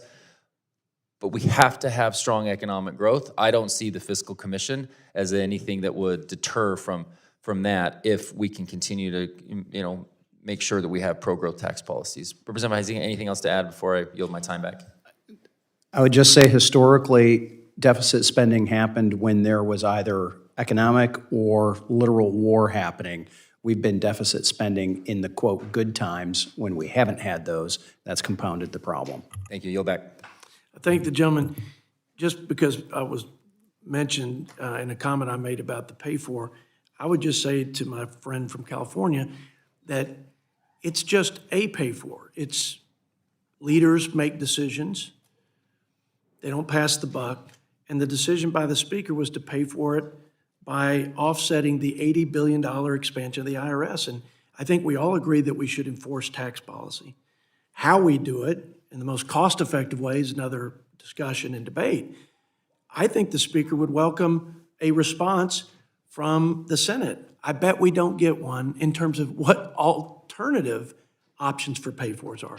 So I got to give the speaker credit for at least putting on paper what he believes would be a responsible pay-for, and I bet he's open to real dialogue about other alternatives if alternatives were presented by Mr. Schumer. With that, I'd like to yield 3 minutes to my friend, Mr. Blumenauer from the great state of Oregon. Thank you. I must confess I'm having flashbacks. I've been doing a lot of reminiscing recently, closing out 50 years of public service. And I have memories of what I did chairing a tax committee in Oregon, working in local government with thorny, very controversial issues, and different approaches that worked and then some that didn't. I think we could, with these 6 panel members, we could actually hammer out an approach. It's helping Congress do its job, as several of you have mentioned.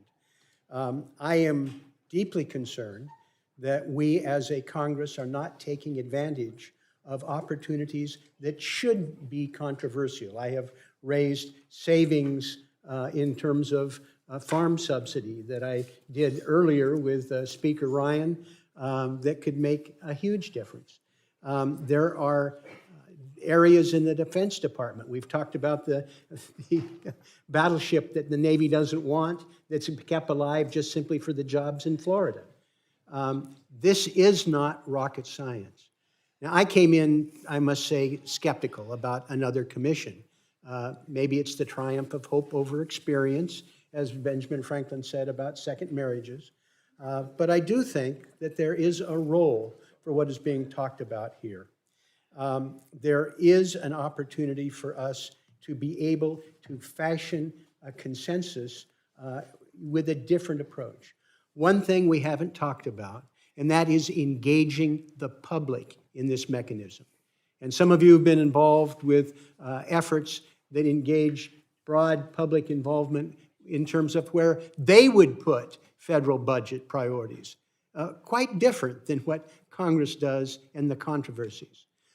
There are mechanisms about how people would solve the Social Security problem. And it really would provide cover. It's pretty balanced and effective, and it would work. They don't tie themselves in knots. And I don't think we delegate it entirely, but I think in actually having some mechanisms to engage the public can cut through some of the falderall. I'm not going to be here, but I do think there's a role for a carefully crafted commission to provide some guardrails, to force some of these things going forward. Because what we're doing now is adding to the deficit, not just in terms of avoiding the problem, but there are costs for the failure that we have. Every run-up to a shutdown adds to the deficit because of the unnecessary costs and confusion. And Mr. McGovern wants us to think about how we're actually spending the money. We don't do that in Congress. So I'm hopeful that a commission can help. I do think there needs to be a role to engage the public. I've had a notion, a National Save Social Security Day, where we'd have high school students and college students come together on one of those simulations and do something that would engage the public in a broader sense. I do think there's a role for the mechanism that we have with the base closing commission. Yes. Because it forces us to act. It used to be the third rail. It's been extraordinarily successful. And I think a combination of a commission, a mechanism that forces action, and engaging the public would help us move it forward, because I think this is an important thing for us to do. Very thoughtful. Thank you, Mr. Blumenauer.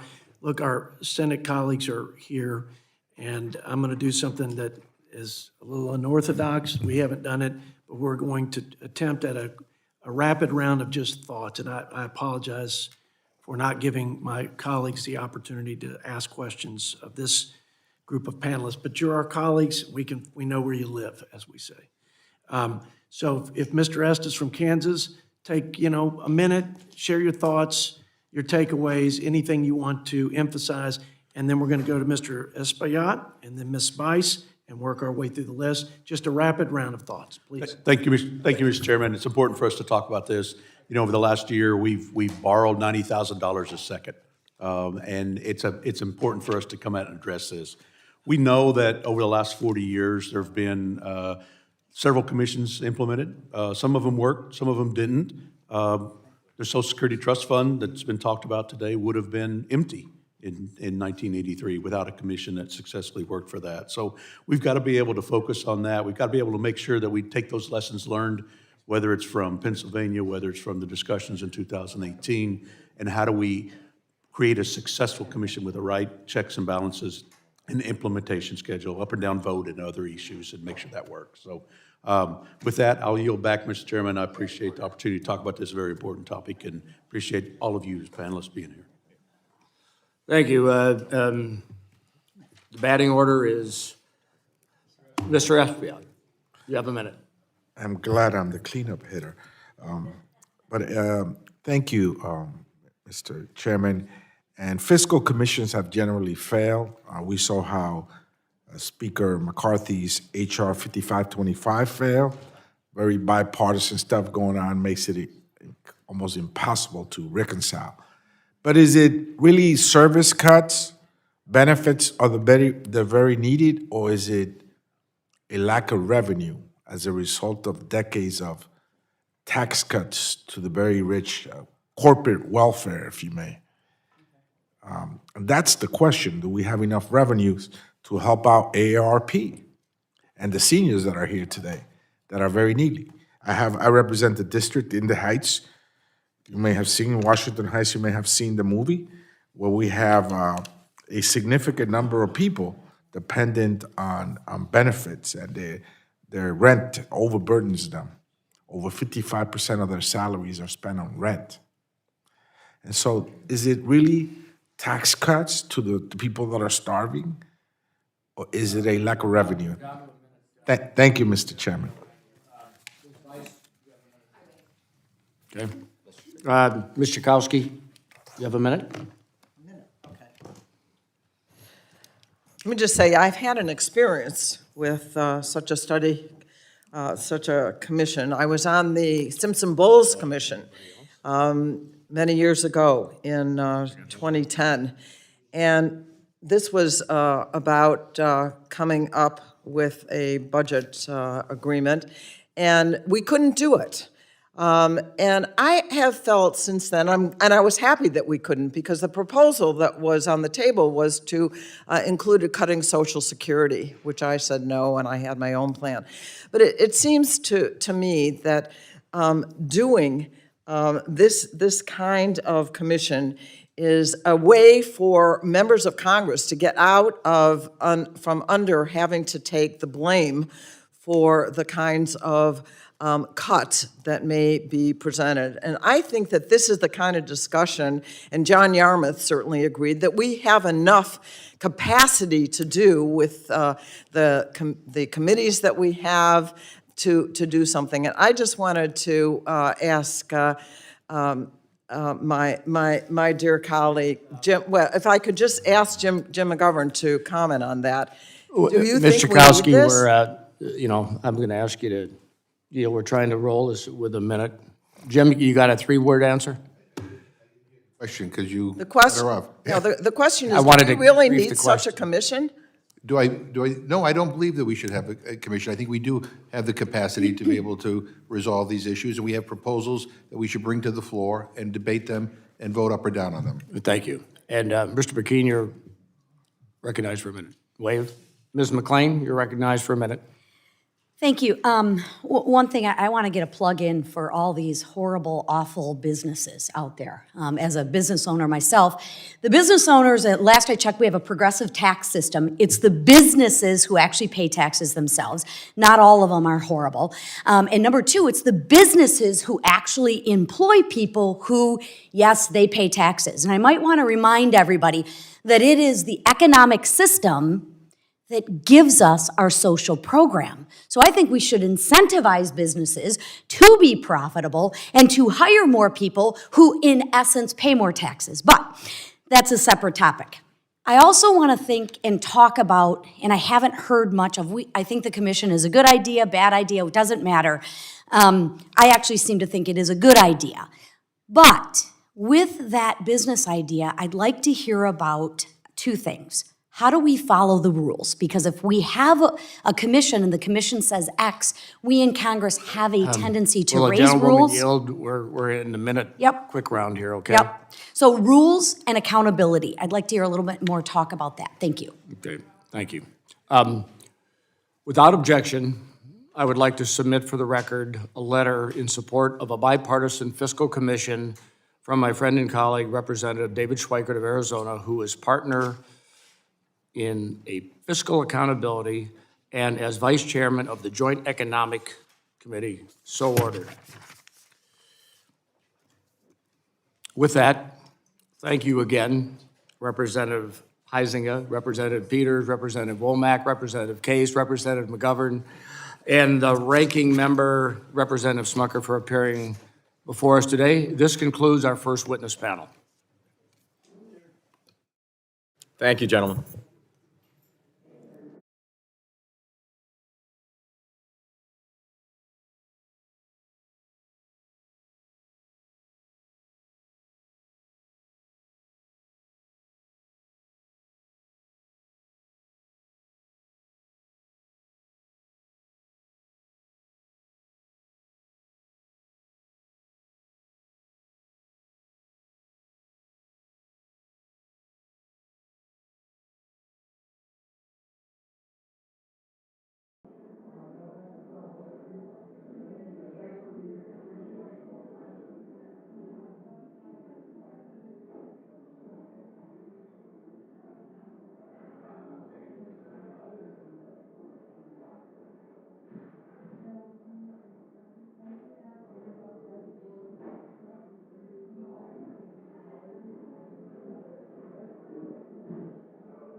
and then I gotta, like I said, let me do this procedural thing, so I don't forget. Okay, ladies and gentlemen, let's continue with our second panel of witnesses, our friends and truly stalwart leaders on the issue of not just the debt commission, but other strategies to address this looming crisis and this unsustainable path that we're on. Both of these gentlemen recognize that, and we are all grateful for your leadership. So welcome Senator Manchin, Senator Romney. They together have introduced Senate Bill 3262, which I mentioned earlier, the Fiscal Stability Act of 2023. We want to thank you again for your time today. I know due to scheduling conflicts that we will only have you for a short while, but it's going to be... Stay longer if you want. Well, we want to respect your time, but we want it to be a meaningful experience. So we're going to start with your testimony, and then we're going to ask a couple questions before you have to go back to the upper chamber. So with that, let me yield 5 minutes to Senator Joe Manchin, and again, we appreciate you being here. Thank you, Chairman Arrington and Ranking Member Boyle, for providing me with the opportunity to appear before the House Budget Committee today, and all the members here. I appreciate being here. I'd also like to thank my friend, colleague, Senator Romney, for his dedication to seeking solutions for our nation's fiscal challenges, and thank you to the committee for its steadfast commitment to improving our fiscal health. The Congressional Budget Act of 1974 sets a timeline for Congress to follow when it comes to the budget process. So we have it in law that by April the 15th of each year, Congress must, I'll repeat, must pass a budget resolution. And by September the 30th of each year, Congress must pass all 12 appropriations bills. Unfortunately, it's a timeline without any teeth. On September 30th, 1996, Congress passed all 12 appropriation bills for fiscal year 1997. As the committee is likely aware, the national debt at that time was $5.4 trillion. Today, we spend that much and more in 1 year, and the national debt exceeds $33.7 trillion. On August the 5th of 1997, Congress and President Clinton enacted the Balanced Budget Act of 1997, which was negotiated in a bipartisan way by then White House Chief of Staff Erskine Bowles and then House Budget Committee Chair John Kasich. Among other things, it set enforceable budget caps for fiscal year 1998 through 2002. What followed those bipartisan compromises were balanced budgets and surpluses of more than $550 billion. Unfortunately, the United States of America has not posted a surplus since. Over 22 years in the red. Every year, we spend more than we take in. There have been attempts to get us back on track. In 2010, the Simpson-Bowles Commission published recommendations that would have capped spending at 21% of GDP and reduced debt to 65% of GDP by 2020. Unfortunately, Congress refused to act for political reasons. On August 2011, Congress tried again with the Budget Control Act of 2011, which coupled a debt ceiling increase with a mandate of more than $2 trillion in cuts. Unfortunately, Congress again refused to act for political reasons, blowing through those caps and spending another $1.3 trillion more than we took in. Now it's too late for another warning. In 2011, Standard & Poor's downgraded the U.S. credit rating from a AAA to AA+. In the past few months alone, Fitch has followed suit, and Moody's Corporation is on the brink of its own downgrade. We are the only AAA-rated country in the world that does not have a multi-year fiscal planning process, the only one. We must reverse the catastrophic financial demise of our own making before it's too late. As evident by the chart behind me, in fiscal year 1997, revenues totaled $1.58 trillion and spending totaled $1.6 trillion. Fast forward to 2023, revenues totaled $4.4 trillion, while spending clocked in an astounding $6.13 trillion. Outside the fiscal years during COVID-19 pandemic, 2023 total deficit of $1.7 trillion was the highest in United States history. Let me repeat that. Last year's imbalance between spending and revenue was a record high. Years of fiscal irresponsibility have brought us to the crisis we face today, which is more than $33.75 trillion of national debt. In 2023, we spent more than $650 billion just on interest alone. By 2051, if we maintain this trajectory, the money that the federal government spends on interest to service the debt will be greater than what we spend on anything else, including defense, Social Security, Medicare. This is why Senator Romney and I, along with Senator Sinema, Young, Hickenlooper, Loomis, Warner, Cornyn, Tillis, and Shaheen, equally Democrats, equally Republicans, introduced the Fiscal Stability Act. More than 227 years ago, President George Washington warned. He warned of two things, really. The first thing he warned about is beware of the political parties, for they will usurp the power from the people. The political parties will usurp the power from the people. In his farewell address, he advised also against accumulation of debt, very much concerned. Fast forward to 2011, in one of my first hearings in the Senate, when I came to Washington, then chairman of the Joint Chiefs of Staff was Admiral Mike Mullen. I just came from governor, and I didn't know a whole lot about on the national concerns that we had on national level with our defense. The question was asked, what's the greatest threat the United States of America faces? He didn't skip a beat, didn't waste a minute. He says, the national debt, the debt of this nation will take us down before any foreign adversary will take us down with their military might. He said, don't worry about the military might. We'll take ourselves down. And he was so right. So every family American understands this, and this is what we don't seem to get right. Every person in America understands that they have to live within their means. They can't figure out why we don't even try. So it makes the sacrifices today to give the children and their grandchildren a chance of life better than their own. We have just let our future generations, especially our children and grandchildren, we have let them down so drastically. We're the only we're the only generation that will turn it over worse than what we received it, much worse. So it's the American dream. We're in Congress. We have an obligation to get our finances in order so our children and all of them to come after will be in a stable situation, and the time to act is now. So I want to thank you all so much for having me, and I turn over to my dear friend from Utah, and he has the same passion I have for this. Thank you, Senator Manchin. By the way, you just took my ranking member's place as my favorite Democrat in this place. I don't know. Brendan's hard to replace. Thank you for your thoughtful and insightful words. Senator Romney, thank you for so joining much. us. It's impressive to listen to Senator Manchin. He said a lot. I hope we listened carefully to what he had to say, with which I fully agree. Social Security cuts, no commission to cut Social Security. How about to raise taxes? How about to raise taxes? How about to raise taxes? How about to raise taxes? How about to raise taxes for Social Security? You against that too? Is he on your staff? What staff are you on? I think our gentleman, I think the gentleman will be, I got it. No Social Security cuts. We don't need a smoky back room to cut Social Security benefits. No We'll just suspend, folks. Hi, Senator. How are you? He knows you. He shows up regularly. Yeah. Well, let's just say goodbye to our friend who wants to do nothing and leave Social Security beneficiaries with a 20% cut as a result of our inaction. May I just interject, Mr. Please. Chairman? Senator Romney, it must be refreshing to know that that you still animate some folks on the left as well. So Exactly right. it must be reassuring for you. Exactly right. Well, I'm actually here to announce our candidacy for. Senator Romney, thank you for your patience. Thank you, Mr. Chairman, ranking member. Appreciate the chance to be Continue. with you and the members of this committee. Let me underscore what Senator Manchin has said about the urgency of us addressing our shortfall, our fiscal crisis. I'm going to start with 3 reasons that this is something we need to do and do now. One relates to interest. And I'm going to get there by showing you, as a percentage of the economy, what's happened to defense spending, which is the solid line, and domestic discretionary spending, which is the yellow line, and where the CBO projects them to go over time. As you'll note, our spending on discretionary items has come down, both for the military as a percentage of the GDP, both for the military and for the discretionary domestic spending. But because of baby boomers, what's going to happen on Medicare and Social Security is a very different pattern. Social Security is the orange line there, and Medicare is the blue line. You'll see that Medicare over the next, by the way, this first dotted line is current, 2023.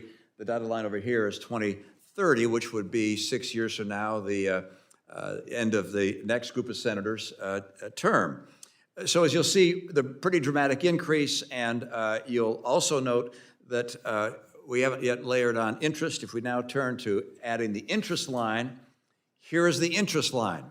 The red line is interest, and you'll note that as of 2030,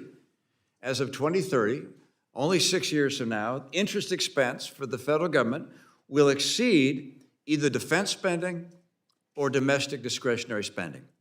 That's where we're headed. So we're going to have to do massively awful things, either in defense or domestic spending. This is a huge increase. That's one reason we need to move soon. So unless we fix the fiscal calamity, we're no longer going to be able to have a military leadership in the world, and we would have major consequences for our safety and our national security. There's a second reason. Our mounting debt is placing us in the same hazardous category as Greece and Italy. This shows government debt, gross debt, and by the way, debt held by the public, as a percentage of GDP out through 2028. Ours is the red line. Here's Greece, Italy, Portugal, Ireland, Spain. Notice they're all getting better. We're the one getting worse. And we are now in a category as of 2028 where we're going to have more debt as a percentage of our GDP than Italy. And remember what Greece and Italy and the others went through. This is the trajectory we're on unless we take action soon. Simpson-Bowles told us about this crisis, but it's already here. And our legislation has a built-in path to avoid some of the challenges that were associated with the Simpson-Bowles failure to actually reach a conclusion. Let me just mention what they are. First of all, four corners appoint the members of this commission. Three will be from members, elected members, and then one will be an expert, but the expert will not be voting. Only members will be voting on the commission's recommendations. The objective of the commission is to stabilize debt as a share of the GDP.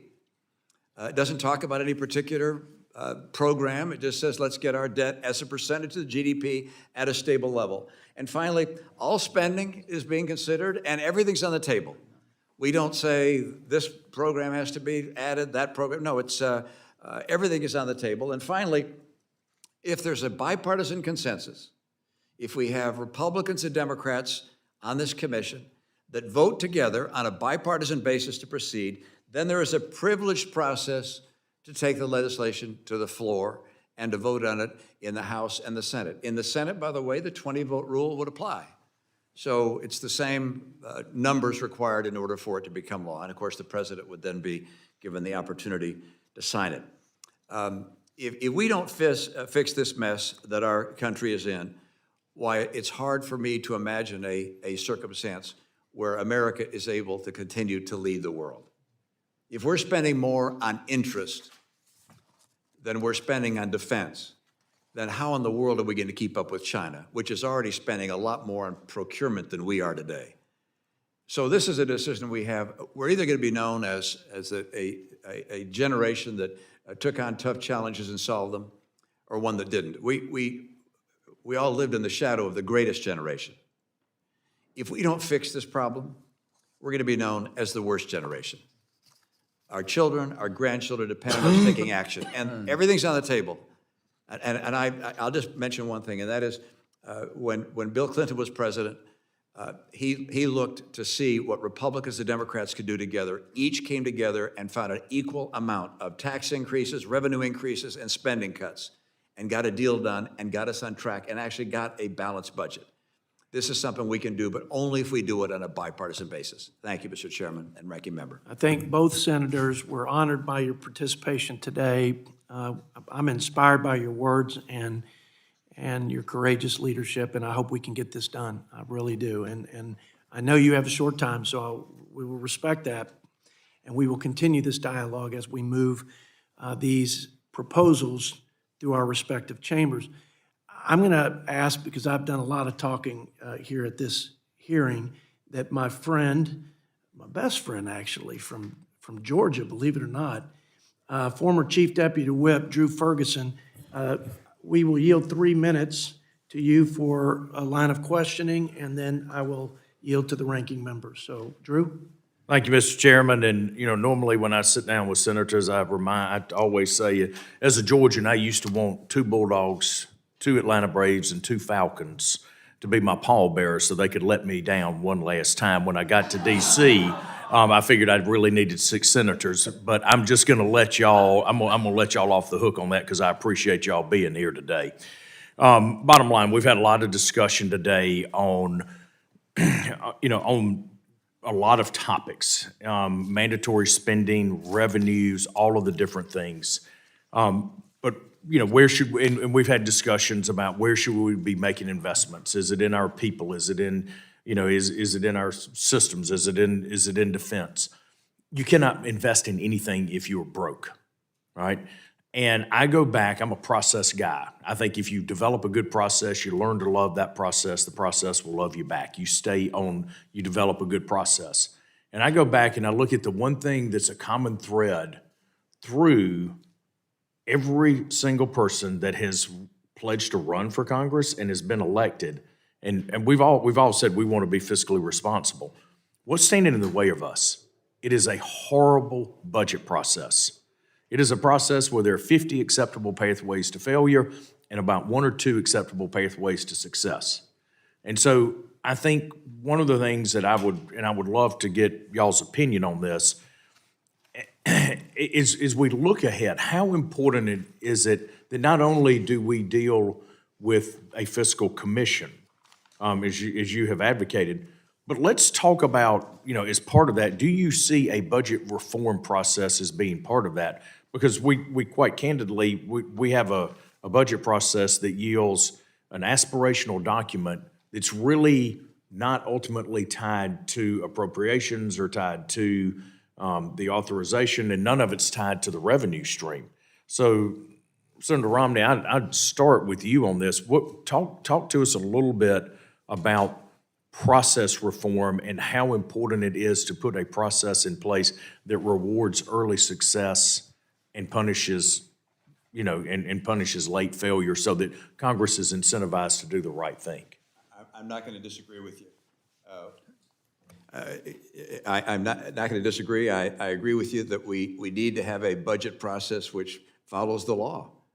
And finding teeth to make sure that that budget process is followed is going to be a challenge which this commission can take on, among other things. I would note that I don't think process is sufficient. It's necessary, but not sufficient. And I say that because increasingly people have found we can make things mandatory. Both chambers have said, hey, we can put this outside the budget. We can put it as a mandatory spending item. And now almost 70% of our federal spending is mandatory. It's not part of it. So if we had a perfect budget process, we may do a better job taking out some waste and abuse and excess in our spending, although you saw that as a percentage of the GDP, domestic spending and defense spending is actually going down. Our challenge is we have baby boomers, a lot of us.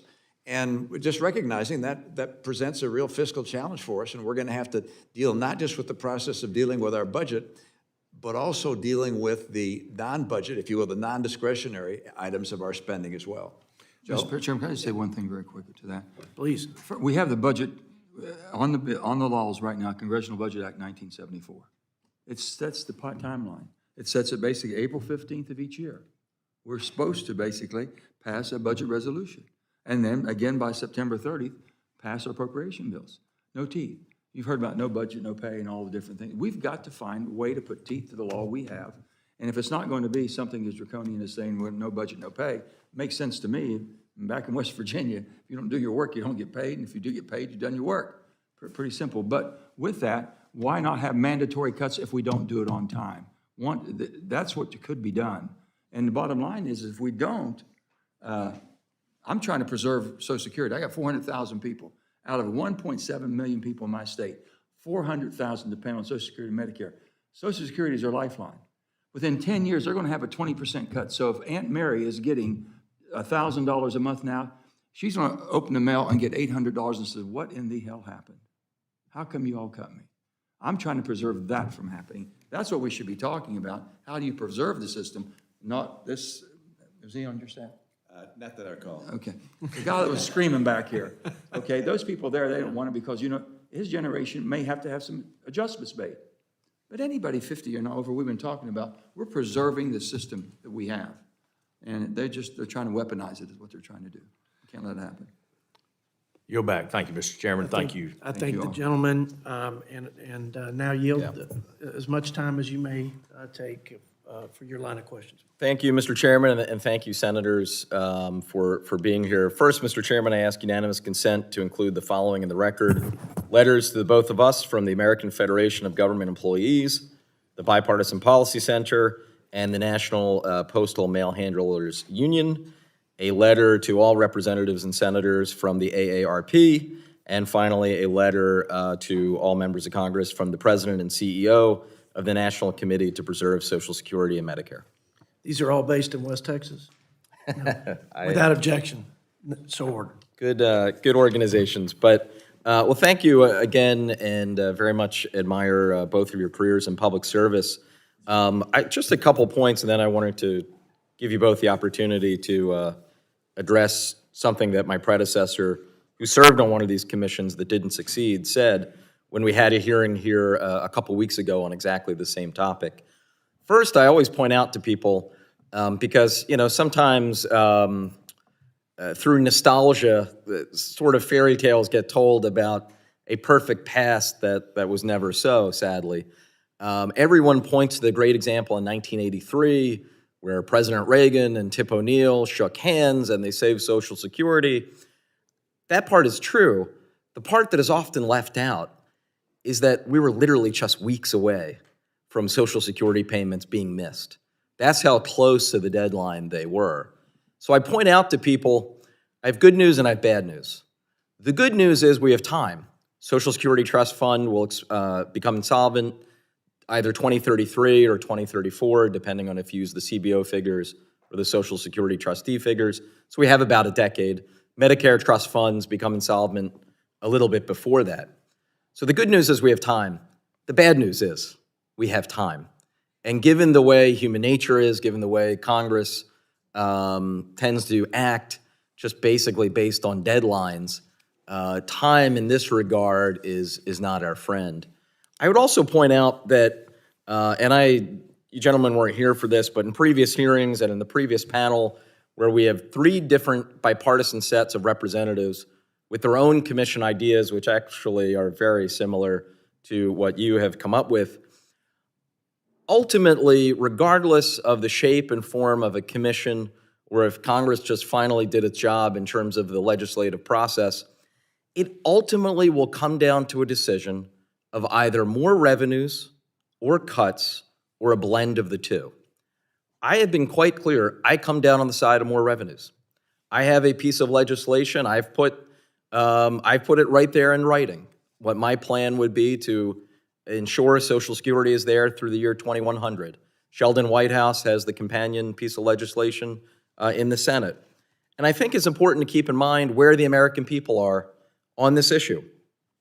According to Navigator polling from this June, when asked about approaches to reducing the deficit, 82% of Americans opted for raising taxes on the top 1% in corporations, including closing tax loopholes, and only 7% opted for cuts to Social Security and Medicare. So the American people are pretty clearly, overwhelmingly, on the more revenue side of this equation as opposed to cuts. Now, finally, I just want to give you the opportunity to respond to something. My predecessor, the chairman of this committee, John Yarmuth, who served on one of these commissions that unfortunately did not succeed, which has been the history of the commissions, the various ones that have existed over the last decade or two. And he said something in his opening statement that I'm just going to read, and I wanted to invite the both of you to comment or point out where you think he may be wrong. He said, quote, "While some of the other members of this committee might take issue with my evaluation, I believe the process illuminated one fairly obvious but unavoidable truth. The problem is not the process, it's the people. In other words, if members of Congress are not willing to muster the determination and courage to take on our fiscal challenges, even the best ideas will never be implemented." So I'd open up to the both of you to either agree or disagree or in any way react to what Chairman Yarmuth said. So I'll yield Senator Romney, Senator Manchin. Let me just say on that, you know, I look back in history and try to figure out, Ross Perot ran as an independent, okay? And he ran on one item, the finances of our country, and made that his focal point of running. We were maybe $2-3 trillion of debt at that period of time, if that. But that was, he knew we were going in the wrong direction and no one was stopping it. So that caused some concern. We should have been alarmed and we weren't. How many of us know people that we talk to that says, I don't mind paying taxes, I just don't like how you spend it? We hear that from everybody, people of high net values and all. How do we do it in 1997? How did they do it with Clinton and basically Newt Gingrich putting Erskine Bowles, most responsible, reasonable person, I think one of the top ones I've ever met, and then having John Kasich, one of the most sincere people I've ever met on that side too, come together and form basically a rate, a tax rate, that basically did not cripple or hamper our economy whatsoever. We grew under that. We were on a trajectory that we would have been basically debt-free by 2006. Debt-free.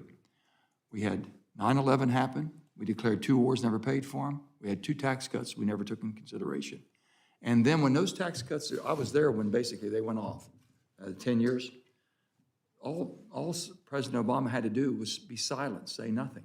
And we'd have been right back where we were, same thing of 97. But they had to inject. Anybody that makes less than $250,000 will not be affected in any way, shape, or form. Then, further down the road, just recently, as President Biden says, anybody that makes less than $400,000 will not be affected. We're all in this. We're all Americans. We're all in this. So if it worked in 97 up to 2001, we had balanced budgets, we had surpluses. Look at the last success we've had and see how that would cripple us today or not. And if it wouldn't, we have to start looking at how do we save the trust funds. I've got to answer to Medicaid and Medicare, people who depend on my state. The trust funds are going to be basically insolvent. And we've talked about this. Take the cap off, the FICA cap. Okay, well, if you said you spend it strictly to save the trust fund and not being going into the treasury, it could be spent for discretionary or whatever, people may be more acceptable. You have to look at everything. And we don't have to cut and basically scare the bejesus out of people that we have in our home states right now. So somehow we've got to calm it down, but we've got to come to realization.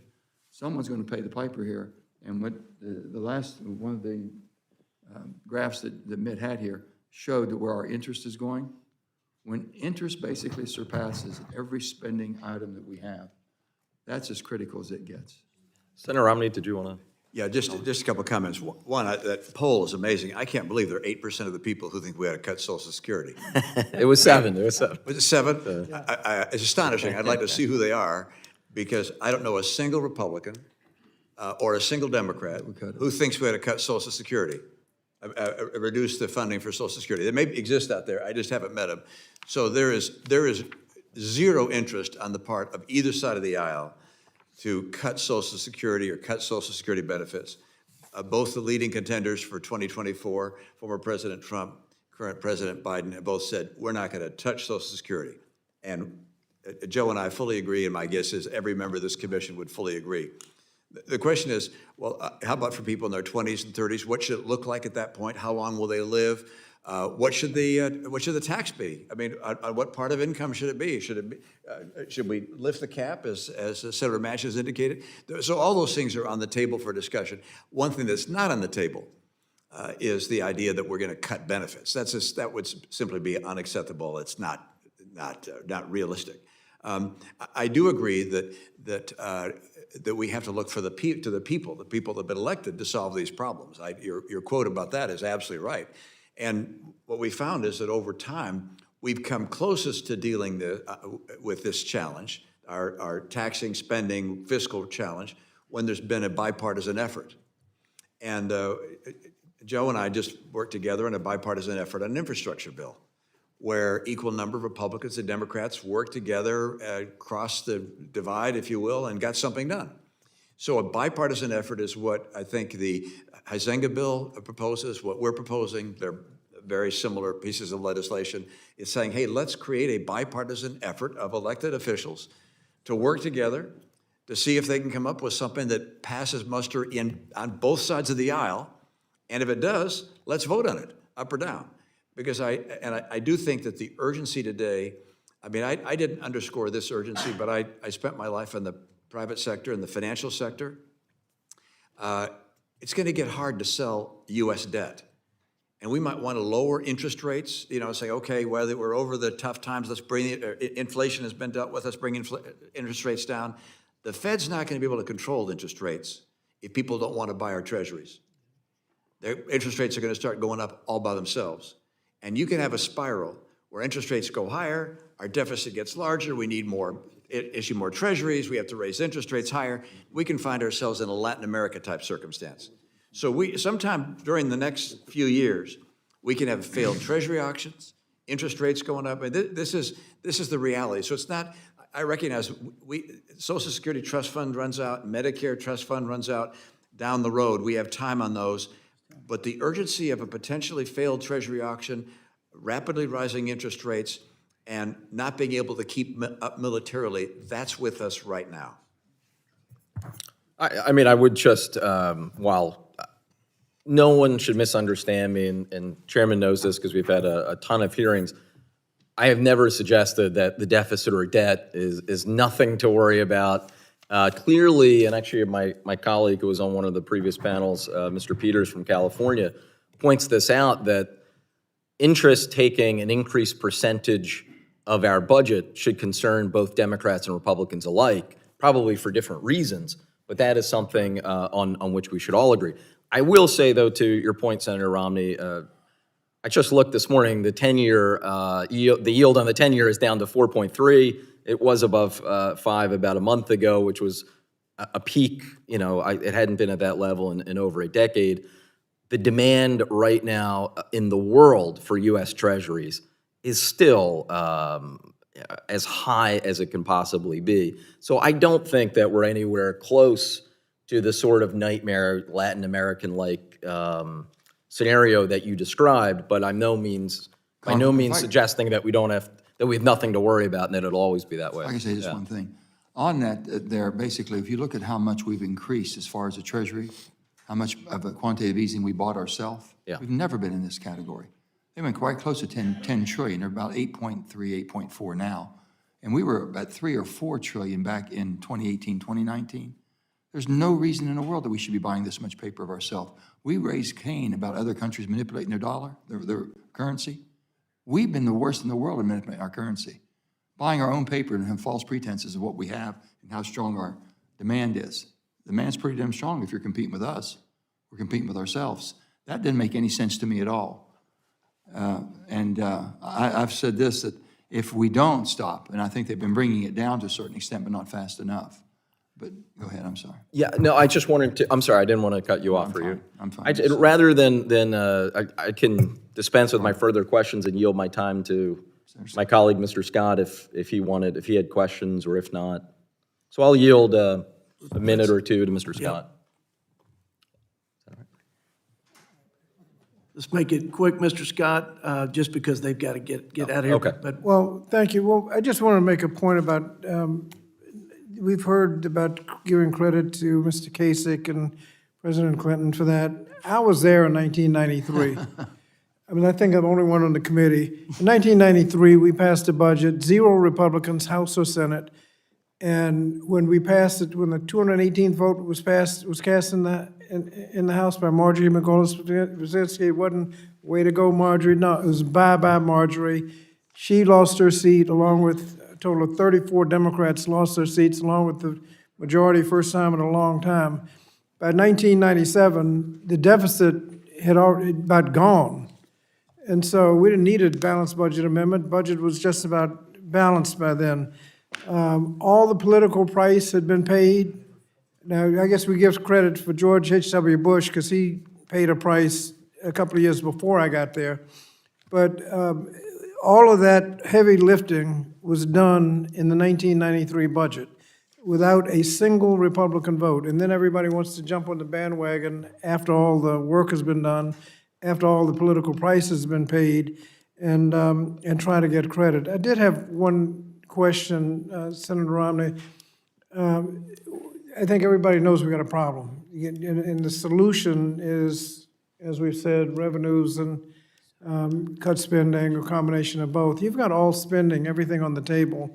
Is that suggesting that there's no revenue as part of the solution? No, meaning all the spending categories, mandatory, non-mandatory, discretionary, all of them are on the table, are all available to look at.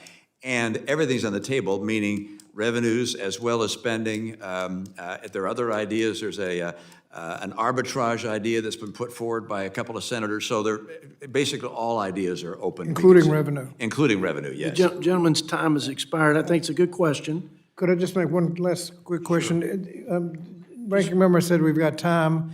The more time we take, the more expensive it gets. Thank you. Couldn't agree more. Boy, I've got all kinds of good counsel over here. Listen, we can all talk about this all day because we care about it, and we just want to find a path to success for the sake of the generations of Americans. I love what you said. I couldn't say it more poignantly and eloquently. People are counting on us to lead and make sacrifices and make tough decisions, and we may be the only generation that fails to do that. The American spirit, the American way of putting the interest of the country before our political interest, that's really what this boils down to. Can this commission help facilitate that courage and getting to those decisions? I think we got to give everything a shot. Because what's happening now doesn't seem to be working. If I may say this, we have two bipartisan bills. You have one on your side. Yes, sir. With Congressman Peters and Congressman Huizenga. Yes. We have ours with bipartisan support. We have enough members who aren't returning. They've decided to take a hiatus, okay? There's enough people here that'll bite the bullet. Yes. There's enough people that'll bite the bullet, do the right thing. It's a small price to pay for our country. Amen. We are we've never been in this condition before. We have never come close to this. So we got to figure out how we can do this, put the right people on that aren't afraid to do something right. And I think it'll be the most rewarding thing we do for our country. Well said. And one last point. We've got to sound the alarm because we've been sleepwalking off the fiscal cliff, and we're numb to the trillions of dollars in the young people. They're especially numb to it because to date, we've had the reserve currency. We still have it to date, but when the dominoes start falling, it's hard to put all the pieces together again, right?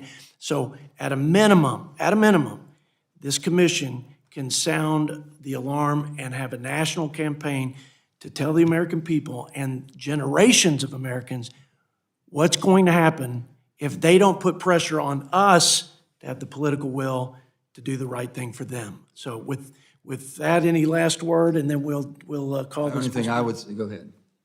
I'm good. The only thing I would say on that is if the people in America know what would happen to the United States of America if we do not maintain the reserve currency of the world, if they know what a factor that is and what it plays into our national defense, God help us. God help us. You want to raise the alarm, that's the one. We're gonna sell our treasuries as long as we're the reserve currency of the world. But a famous person in a wonderful book once said, in terms of going bankrupt, first you go slowly and then you go suddenly. Yes. And so this is something we're going to have to deal with at some point. I hope it's not real soon, but we have to deal with, and we need to be responsible enough. And we were elected to deal with the challenges we face. This is clearly one of them. Thank you, Mr. Thank you for Chairman. being Appreciate it. generous with Ranking your member. time. I appreciate all the comments. This concludes today's hearing.